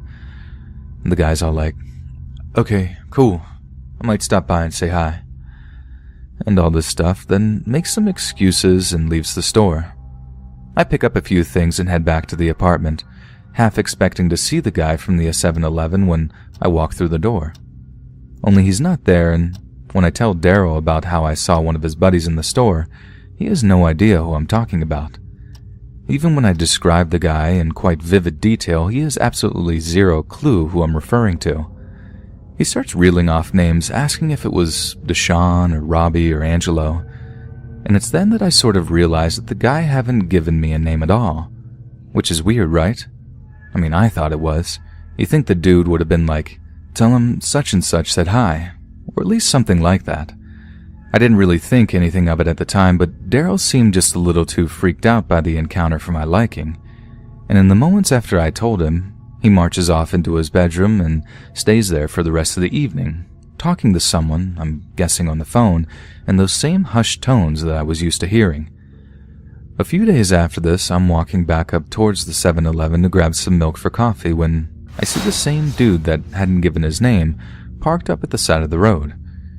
He calls out to me, greeting me and making chit-chat in that same warm way he had before again asking if Daryl was home. This time I straight up lie to him, telling him that, yeah, Daryl was home, only this time he was with a bunch of his friends playing 2K. He wasn't. He was actually out visiting family across the city, but there was something about this guy that I really didn't like. I quickly make an excuse telling him I had to go, and it was only then that this guy's demeanor started to change. He wasn't all smiles and laughs anymore. He just eyeballed me as I walked away, and he was still there when I walked back, just watching me as I walked towards our apartment. I should have seen it coming, and I feel like such an idiot for not knowing what I was headed for. but I guess in hindsight, it's always 2020.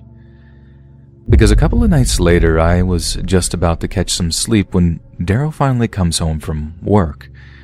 He seems a little shaken and asks me if anyone had called by the apartment that evening. I tell him no, it's been pretty quiet, but the answer doesn't satisfy him. He asks me if I've seen anyone at all, anyone hanging around the area that I didn't recognize.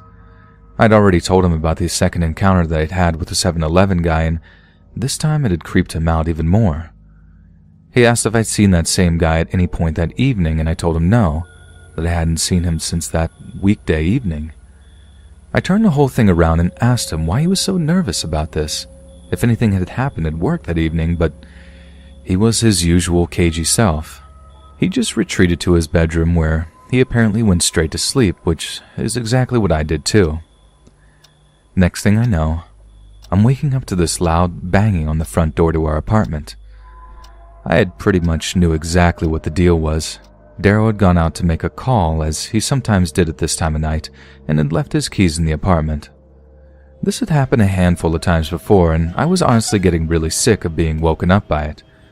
I'd suggested he actually put his car keys and apartment keys on the same key ring, but nope, apparently that meant if he lost one set, he lost both, which maybe was quite a smart idea in the long run, but that's beside the point. So I'm all bleary-eyed, shuffling toward the front door in my underwear and a t-shirt when he starts banging again. I'm like, all right, I'm coming. Stop with the banging, Jesus. Before I undo the deadbolts and open the door, I start saying something like, you really should just attach those freaking keys, when I see it's not Daryl at all. In fact, I have no idea who the guy at the door is, because he's wearing a freaking ski mask, and I have absolutely not the time or will to ask him, nor the other two idiots that he's with, because as soon as I open the door, he points a gun in my face, and then frog marches me back inside the apartment before locking the door behind them. The ski mask guy makes me kneel on the floor in the TV room and whispers to me that if I shout or anything, he's going to blow my brains out. I was absolutely terrified. I mean, more scared than I've ever been in my entire life. I had these uncontrollable shakes, like I had trouble just holding my head up. It was more comfortable for me to just rest my chin against my chest and pray that it'd all be over soon. This had a dual purpose too, because the last thing I saw before I did so and shut my eyes tight was one of the guys placing an empty plastic bottle of the muzzle on his pistol. Naive over something I was, yes, but I knew enough to know that this was some kind of ad hoc way to silence a shot. I didn't want to see what happened next, and I'm glad I didn't, because they burst into Daryl's room, and I heard the pop of that pistol as they shot him. I thought he was dead for a few minutes, like I was convinced that they just straight up executed him right there in his bed. And that was until they dragged him out of the bedroom, bleeding and cursing, and threw him down on the TV room floor a few meters away from me. The one guy kept his gun to the back of my head while they pretty much tortured Daryl right there in the TV room. One guy stamped on the bullet wound that he had, leaning on it with his sneaker, while the other forced his face into a couch cushion to muffle the screams. I mean, it was all obviously horrible what they were doing, and that was disturbing enough. But what really got me was how they seemed to enjoy the whole thing, how they seemed to take an immense amount of personal pleasure in causing us both as much pain and distress as was physically possible. It was like hearing Darrow's cries of pain was the funniest joke they'd ever heard, how the sight of his blood was the most fascinating, satisfying thing they'd ever seen. And it was then that it all came out. Like I said, you might have guessed what the deal was by now, but I pretty much had no idea back then. I was just so young and dumb. Daryl was a drug dealer and this was a robbery. So they beat the life out of him until he finally spoke up and told them where he kept his money in his stash. But I mean, for a while there, I thought they might have gotten the wrong place. Daryl flat out denied knowing what they were talking about and insisted that they got in the wrong place and how there was nothing to find there. But in the end, he broke and told them. They then took to clearing him out, and from what he told me, after he'd been discharged from the hospital for a fairly superficial gunshot wound to the shoulder, they'd taken him for about $20,000 plus. I had to cover Daryl's rent for a few months until he was well enough to get himself a real job. Turns out he was an actual college graduate with a business degree and was dealing in college to make a little money. When he graduated, the money came too easy that he just didn't bother to get a legit job. He wasn't a gangster. He just didn't have that kind of personality, which I suppose is what made him the perfect prey for the actual criminals that broke in that night. We got over what happened, but obviously Daryl still has this big old scar on his shoulder, a reminder of one of the worst nights of our lives, one that'll always be with us no matter where we go, or what we do, or who we become.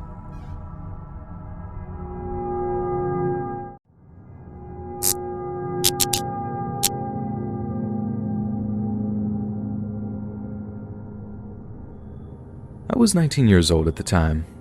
I had a really good opportunity to go to college, but things fell through a couple of months into it, and basically, I wasn't allowed to go back at that college. I'm not going to go into the details, but I found myself stuck. I was living at home with my parents and working at McDonald's most of the time. I was really disappointed in myself, especially because I didn't have anyone else to blame but myself. I seemed to be your typical college dropout that ended up working at fast food. But while I was working there, I had a couple of really strange experiences. So the first one happened like this. There was this really creepy customer. He was an old man, and he just seemed like the most insane individual ever. You just have to think of the physical embodiment of Florida man. He always wore this bathroom robe with a stained white t-shirt underneath. Or shoes. He had these really old Nikes that seemed like they had been completely covered in mud and never washed. Everywhere he stepped, there was some residue coming off of his shoes. I don't know how far he lived, but this guy came in to eat at McDonald's 4 or 5 times a day for as long as I worked there. I never personally had any horrible experiences with him. It wasn't like he was this unruly customer. He always asked for extra ketchup, but it's not like that was a crime or anything. The story is weird because I remember talking about him with some of my coworkers. I had one friend there that I became rather close with. I remember talking with her about this creepy guy that had just came in to eat McDonald's all the time wearing his pajamas.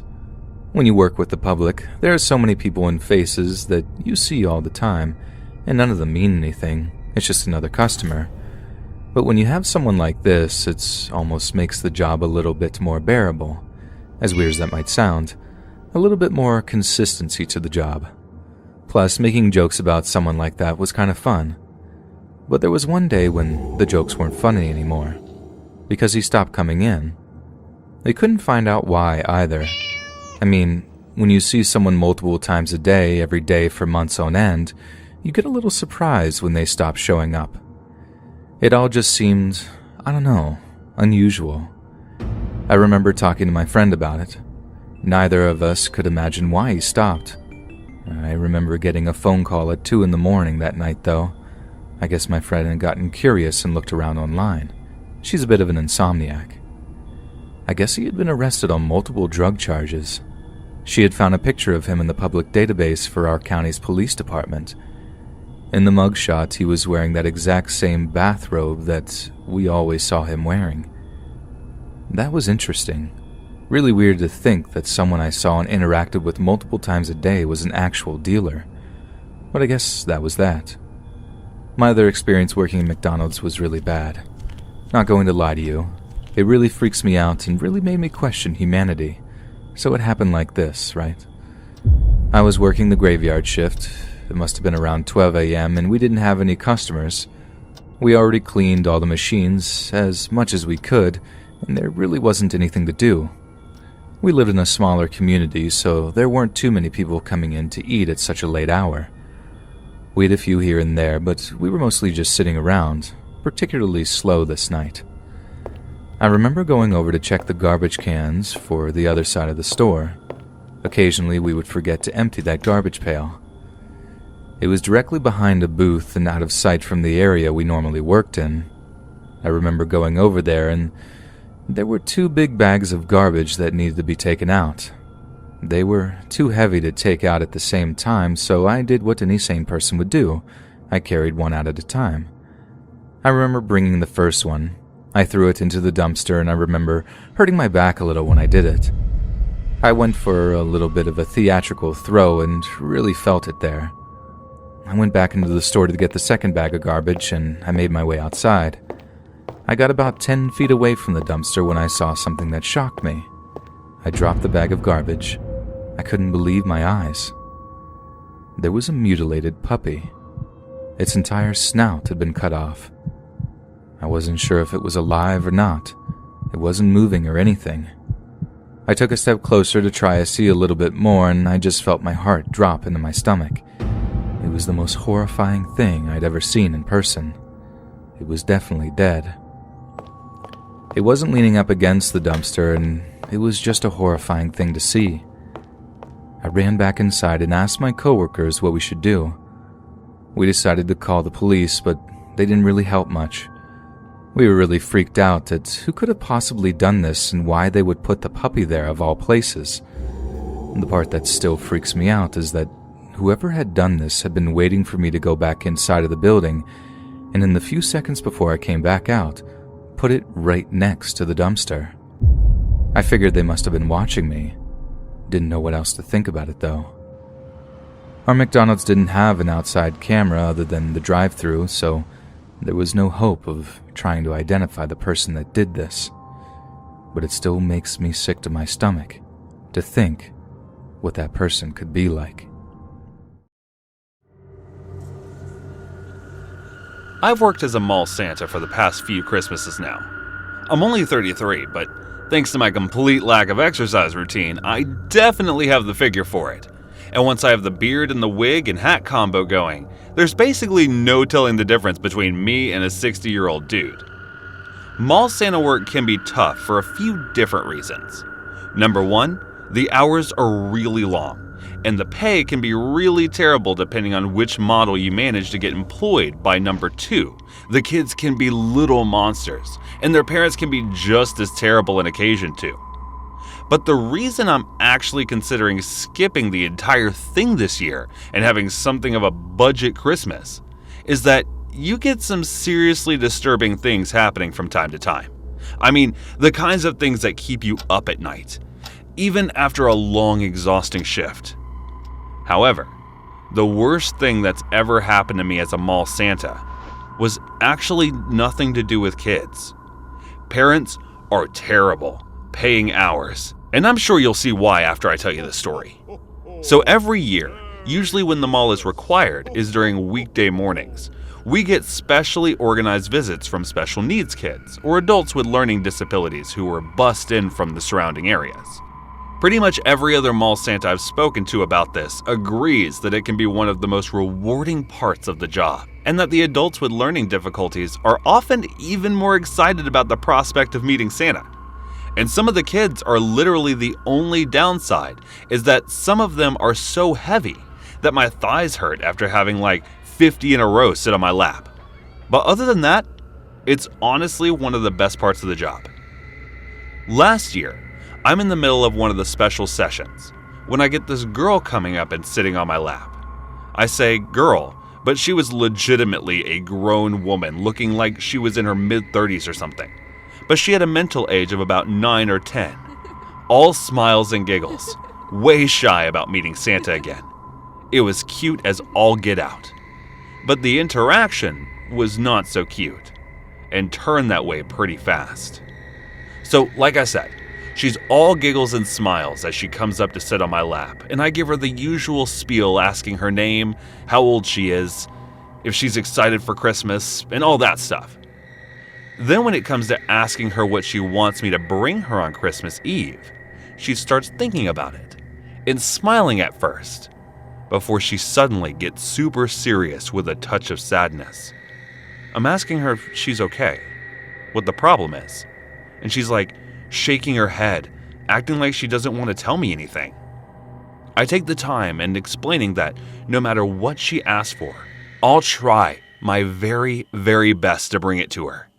No matter how big or small it is, that Santa always tries his best to bring good little girls and boys what they ask for on Christmas.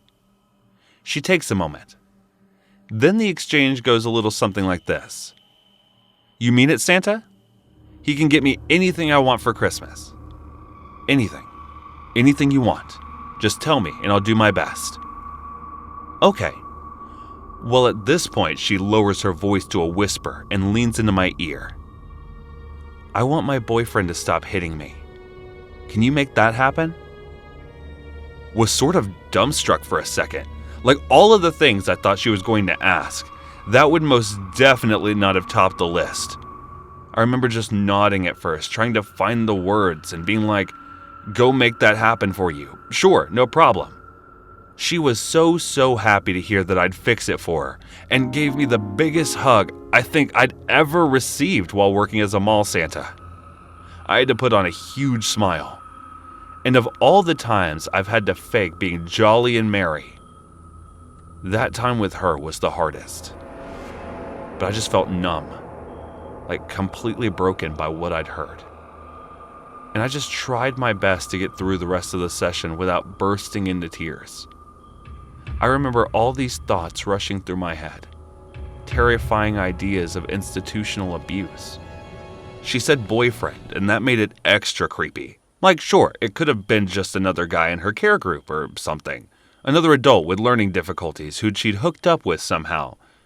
But there was nothing to say that it wasn't a member of her care team that was like abusing her in a completely different sense. To not just physically, but, well, catch my drift. So when the session was over, I approached the member of the care team that had organized the trip and accompanied them to the mall. I didn't let anything slip. I just told them how great I thought the session had gone, and that's have a few details about the group that had organized them. As it turned out, they were all from the same care home type thing. So I made a note of the name of the place as well as the name of the girl that it was apparently being abused. That night I couldn't sleep. I just kept picturing some evil monster abusing that poor girl, taking advantage of their position to put some poor special needs woman through torture, then telling her that she'd be killed if she ever breathed a word of it to anyone. And here's where stuff starts getting even more intense. Now, I could have just called 911. With the info I had at hand, registered a general complaint and then heard nothing back about it. A buddy of mine, had a cousin with the local police department, and not just some gumshoe B-cop either. They were a detective.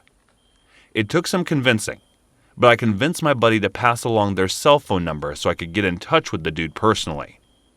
It took a while, but I managed to get through to the guy who sounded pretty skeptical at first and seemed kind of irritated that his cousin had given me this number. But once I explained what the issue was, his tone changed completely. Now, I didn't find this out until way later from my friend, but his cousin had a special needs daughter who was probably going to have to either live with them for the rest of their life or was going to head into a group home at some point so she could have some measure of independence.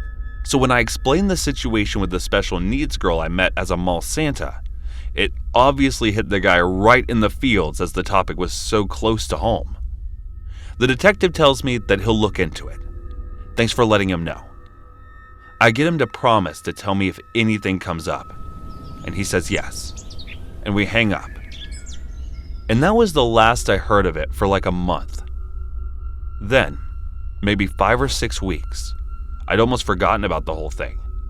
Christmas was over the mall. Santa's job was way behind me, and I was back to working my regular hours as a self-employed mechanic.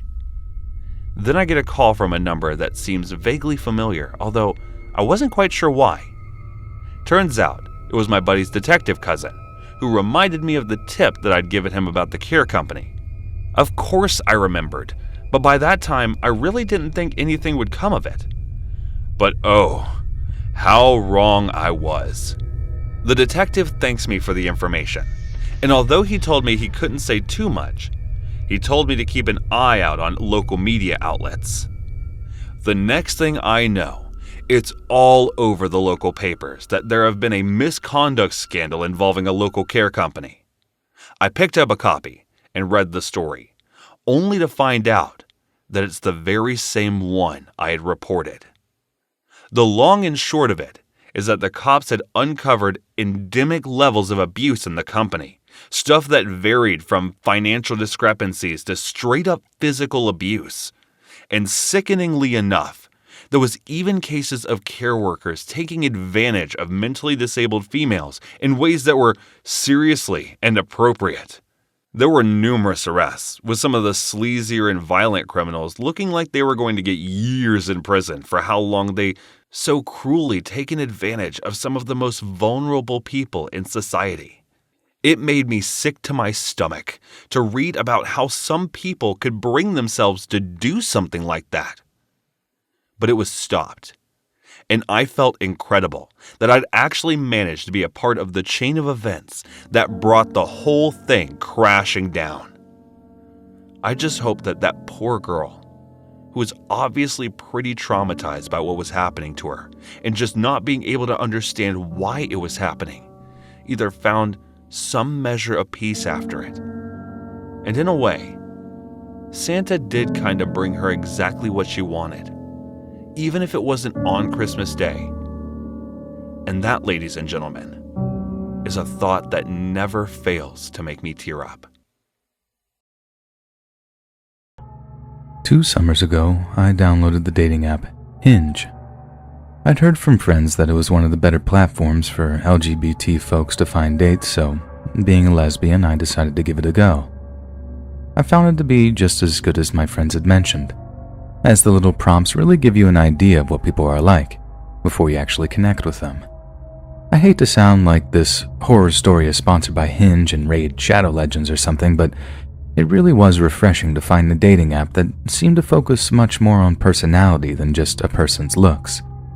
Anyway, I'm just flicking through profiles, sending out the odd message here and there when I come across the profile of a girl called Amy.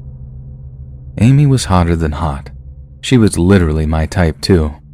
Crop dyed hair, sleeve tattoos, but a painfully adorable little face with these big, shining green eyes. On top of that, her job title said motorcycle mechanic, and there were legit photos of her working on old Harleys and whatnot, which, again, I thought was like the hottest thing ever. I double-tapped the picture of her working on the bike, typed in a message like, "This is so cool," and then just hoped and prayed that she'd be back in touch. It couldn't have been 20 minutes that passed before I got a little alert saying that Amy has invited you to start the conversation, or something like that. I'm thinking, no way. Is this a real profile? Sometimes a girl might take literally weeks to match with you, and here was Amy, hitting me up after less than an hour. I had my doubts, put it that way, but doubts that were quickly put to bed when she turned out to be charming, witty, and highly intelligent.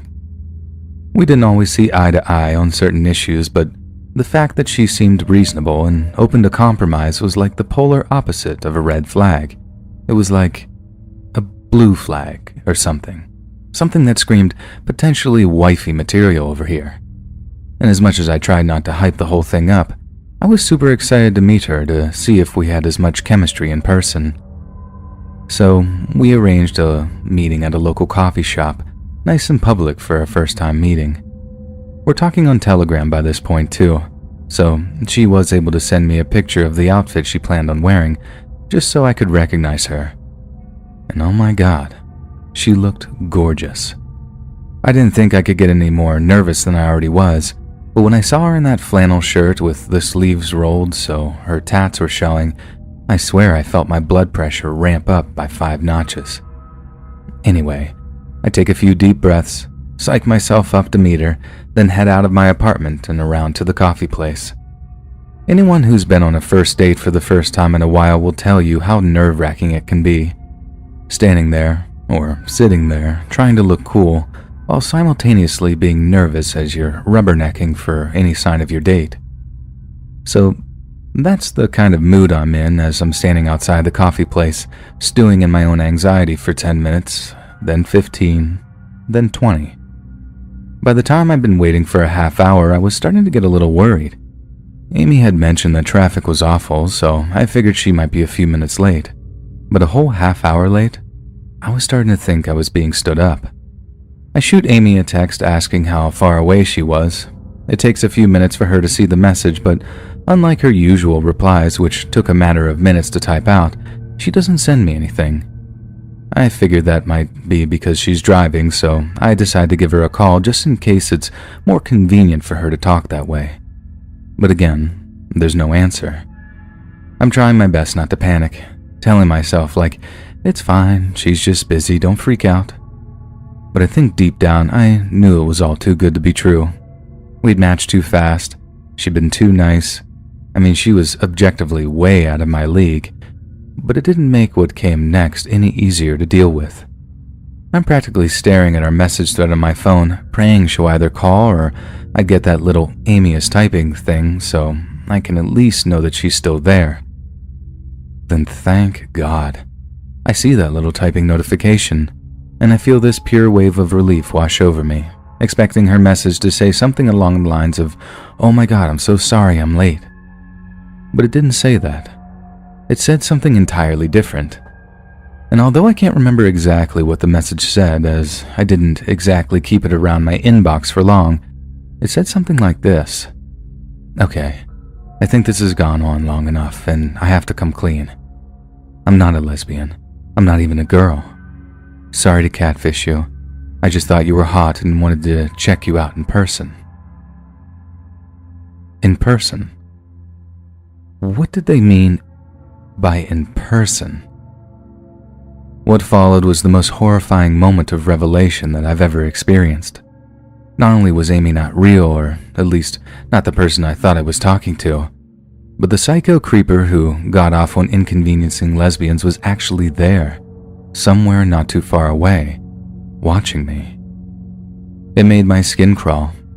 I was angry, upset, confused, but the feeling that seemed to override all others was fear. The pure terror of being seen by someone or something that you can't see in turn. I start spinning around trying to find the creep staring at me, but no one seemed to be watching, or if they were certainly doing a great job of hiding it. Then, and I'm not even sure what compelled me to do this, but I started looking up. Now, the coffee place I was standing outside was surrounded by tall buildings, possibly the reason my instincts were screaming like, up, up, up. I must have looked like I was losing my mind out there, spinning like a top with this terrified look on my face, but suddenly, I saw him. Standing about 5 stories up in a large open window was the figure of a man. He was so high up that I couldn't quite make out his face, but he was definitely holding something in his hand, and I'd be willing to bet my left arm that it was a freaking cell phone. I'm guessing most of the units were apartments and they all had those large glass windows, but he was the only person I could see up there. It sure did look like he was staring down at me, but I mean, I didn't know for sure that he was staring at me. And then just when I figured I might just be imagining things and that there was no one actually watching me, just the sick troll that had tricked me into a fake date, he waved. The guy raised his hand and gives this slow, theatrical wave to make it perfectly clear that he was watching me. I swear to God I nearly puked right there and then. I was this horrible combination of nauseous and numb, and I've never felt like I was about to pass out in my entire life, but I feel like I came close right then. My head was just spinning with this like, this can't be happening. How could it be so dumb? No one that hot would ever like me. Of course it's a catfish. You're so stupid. Stupid, stupid, stupid. All I could do was just walk away with legs like jelly, wondering if I was going to scream or cry first. I've never felt so violated before, not without an actual crime being committed. I had zero recourse other than to report the catfish account, and no matter how upset I was, it wasn't like I could get the cops to arrest anyone over it. So yeah, I walked back to my apartment in a kind of daze, fell onto my mattress and just ugly cried into a pillow for like a half-hour straight. It was seriously one of the worst days of my entire life, and it put me off dating apps for almost 2 whole years. Even now, I have to apologize when talking to girls because I know I sound overly paranoid asking for video dates or whatever. I guess I'm lucky. And I can kind of blame COVID, but honestly, I don't care how paranoid or overly cautious I might seem. After what I went through, I can assure you, you can never Be too careful when it comes to meeting internet strangers. Have you heard that Manny has girl hobbies? As I was about to enter the class, I heard Steven's voice. He was making fun of me with other students. Is there addition to his weird girly name? Carlos said, laughing out loud. The other day my sister saw him doing makeup in a beauty parlor. Here, she sent me a picture of it too. He took out his phone after saying that and showed it to the entire class. They all burst into laughter and started making fun of me. I clenched my fists and helplessly stood there listening to their nonsense. But then, within a mere few minutes, I couldn't stand it any longer and made my way to the library. My name is Manny Swan. I'm well aware of the fact that my parents did not put much thought while naming me, but I was never ashamed of it. My hobbies and interests never matched with other boys either, so I have been getting bullied from them ever since I was a child. You may think that it may have gotten better by now, or I may have gotten used to it, but no, it never gets easier. Manny, you're here again? Did something happen? It was the librarian. I shook my head no and went into the corner to study. One thing that is good about all of it is that even though I don't attend many classes, I still get top grades in my class. The reason is that to avoid those who bullied me, I spent most of my time in the library studying, therefore the top grades. Looking at my performance, teachers also don't say a word, even though they know what I suffer in class. After spending almost all of my time in school in the library, I decided to attend the last class, which happened to be chemistry. It was my favorite subject, taught by one of the strictest teachers in the school, Mr. Adamson. The moment I entered the class, murmurs and snickers started about my name, my part-time work, and my gender itself. But it was soon followed by an absolute silence as Mr. Adamson entered after me. I quietly walked toward the back and took one of the empty seats. I could see Steven's disappointed face because he could not bully me properly this time. We were supposed to submit our assignments today, so after submitting that, the teacher started to explain some theories and then told us that in the next class we would be going to the lab for experiments. Mr. Adamson called me out to carry the assignments with him to the teacher's office, so I followed him. I don't know why, and even though he never says anything apart from matters related to his class or discipline, I get the feeling that he helps me out. The two of us walked quietly to the teacher's room, and after placing the assignments as per his instruction, I left. I had my part-time work right after school, so I headed that way. Every other day, I blocked all these negative emotions and thoughts that come to my mind, but for some reason, I couldn't do that today, as it came rushing over my brain. The following day, as I was skillfully applying makeup on one of the customers, I overheard two women talking that I might be gay. The rest of my time I spent trying to focus on my work, but I couldn't shake this one doubt from the back of my mind that it occurred because of all of these people. What if I was gay? Was there a way to find out? As I was exiting the parlor with all these thoughts, I bumped into a guy, and because of that, his phone fell on the ground. I picked it up while apologizing, and as I handed it to him, I couldn't help but notice an app that had opened on his phone, Grindr.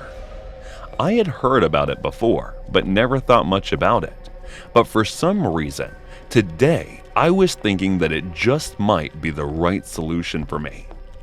Walking back home, I couldn't stop thinking about the app. It was because this app is specifically designed for the LGBTQ+, but I never thought I would be the one using it someday. But to clear all these doubts, I had to use it. So I installed it and created an account for myself, and within less than an hour, I was matched with an Asian American guy named Shin. We talked about our hobbies and interests, and surprisingly, they matched to an unbelievable level. I did not want to accept it, but I had started to think that I might be gay, and that is why when he asked to meet me at a motel, I accepted it. It did not feel good thinking about me being with a guy and performing sexual stuff together. But if I wanted to be 100% sure about this, I had to go. We were supposed to meet the following night around 9 p.m., and I was extremely nervous about it. Still, I got ready and hesitantly headed to the destination that would be deciding the rest of my life for me. The more distance between the motel and me was closing, the more my chest was feeling tight. I was nervous, terrified, and on the verge of tears that I was doing this. At one time, I was just about to turn back, but then I remembered all the bullying and beating I had endured all these years, and I owed it to myself to know the truth. After reaching the motel, I walked to the room that was booked under the name of Shin with heavy footsteps. He was tall, fair guy with a nice build, but for some reason, I did not find myself romantically attracted to him. For a few minutes, we had some random conversation, but then he suddenly kissed me out of the blue. I don't want to exaggerate it, but I had never felt more disgusted by something. I pulled away, and as he was removing my clothes, I stopped him and apologized. Instead of lashing out at me or cussing me, he calmly asked me the reason for my behavior. I explained everything to him, and from the looks of it, he understood what I may have been going through because of his similar experiences. Before saying goodbye, he advised me never to let anyone else get under my skin and get through to me. I decided to walk to my apartment because a heavy burden and doubt had been lifted from my chest. As I was walking back, it suddenly started to rain, and I got soaked within minutes. It was not the realization of being straight that made me feel at ease. Instead, it was the determination that I would follow my passion without letting others hinder my path. It was the first time in those past years that I attended all of my lectures sitting in the class without getting bothered by those dogs barking and hyenas laughing around me. And it was the first night I slept like a baby who had nothing to worry about anymore. It was the time when our school had planned a summer camp trip, which was supposed to be held at Blackwood Campground in Mount Desert, Maine. Even though I was unwilling to go there, my parents still sent me. They packed entire luggage for me, which includes food, beverages, clothing, categorized different activities, etc. My parents came to the school to see me off, which felt embarrassing to me. But after seeing some other parents as well, I felt a bit relieved. But I had the biggest luggage among all, and as I was the school nerd, so other kids started to make fun of me. The kids in our school was also divided into different groups: the rich kids, the cool kids, the geeks, the nerds, and the ones whom no one takes notice of. There was a guy amongst the cool kids, Noah, whom I had a major crush on. It was not because he was cool or something, but because he never made fun of me. And even when his friends would make fun of me, he would simply change the topic to something else to distract them from making fun of me. He never talked with me or made eye contact with me, but I had a feeling buried deep inside which said he liked me. I often used to daydream about me, but never let anyone find out about it. I used to sit on the third seat from the starting second row, and he used to sit on the last row among his friends. And sometimes during the class, I would steal a few glances of him in which he would either be sleeping or gossiping with his friends.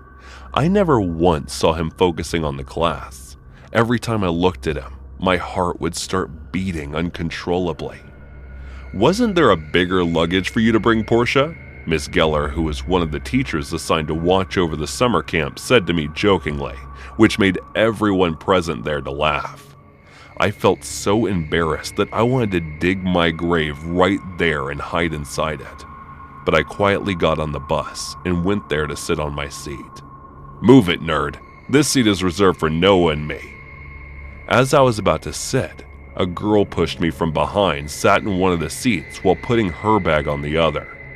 I looked at her for a few seconds, but then went ahead and sat on the only empty seat left, which was behind Miss Portia. Everyone was laughing, playing games, singing, and talking during the ride, enjoying it, while I was the only one sitting alone looking at everyone. I was feeling so out of place, which was making me feel awkward. So I took out a book that I had brought for just a time like this. We reached the camp and the activity started. During the activities, no one was ready to pair up with me except for the kids who no one cared about, and they all looked like they did not care if anyone gave a damn about them. I couldn't help but notice that Noah was behaving differently than usual. I saw him snickering when other kids was bullying, and making fun of me, which stabbed like a sharp knife in my heart. I was feeling disturbed due to his indifferent behavior during the entire camp, and wanted to talk to him about it, but I wasn't able to gather enough courage for it. On the last day of summer camp, I made up my mind to talk to him no matter what. The last activity we were supposed to do was rock climbing, and I decided to talk to him before that. And it's not like I didn't talk at all. I did talk to him just briefly, and the teacher called us for our turns after that. I was the first one to go, and Noah was supposed to climb after me, but I denied because I wasn't feeling well and sat near a rock and started to watch them. When Noah had climbed more than halfway down, his rope along with safety rope suddenly broke altogether and he fell down. Those who were climbing along with him tried to help, but it was too late. Noah did not die from the fall, but he sustained many serious and permanent injuries. Everyone was trying to figure out how is that possible even after so many safety gears and precautions involved at the site. As they were taking him to the emergency, I was somehow feeling relieved. It was the last night on the camp when I saw the same girl who pushed me on the bus making out with him, which made me extremely furious and disgusted towards Noah. That was when, out of the rage, I sneakily cut all the ropes, carefully knowing that Noah's turn would be the fifth one. I did not cut it completely, instead in the way which only breaks after 4 kids' turns were passed, and I did it after the advanced safety checkups so no one would suspect me. But I thought of telling him to stop if he were to explain the situation positively to me. And when I went to talk to him, he brushed me off, saying I always disgusted him and I was never worth his time. After hearing those words from him, I felt such hatred towards him that I had never felt before. So I decided to let things be. Noah's hands and legs were badly fractured, and he also sustained some injuries on his head. His parents wanted to sue the teachers for being careless, but somehow the whole matter was cooled down. It was found out that someone had cut the ropes in advance, but because no one saw me, and there was no surveillance camera installed at the time, no one was able to find who the culprit was. The problem kids were questioned, but as I had skillfully played the role of a pitiful kid who was always bullied, no one suspected me even a bit. I still feel a bit guilty of Noah's condition, but not that much to feel remorseful for my entire life. The summer was the start of me taking a step forward to the life of crimes.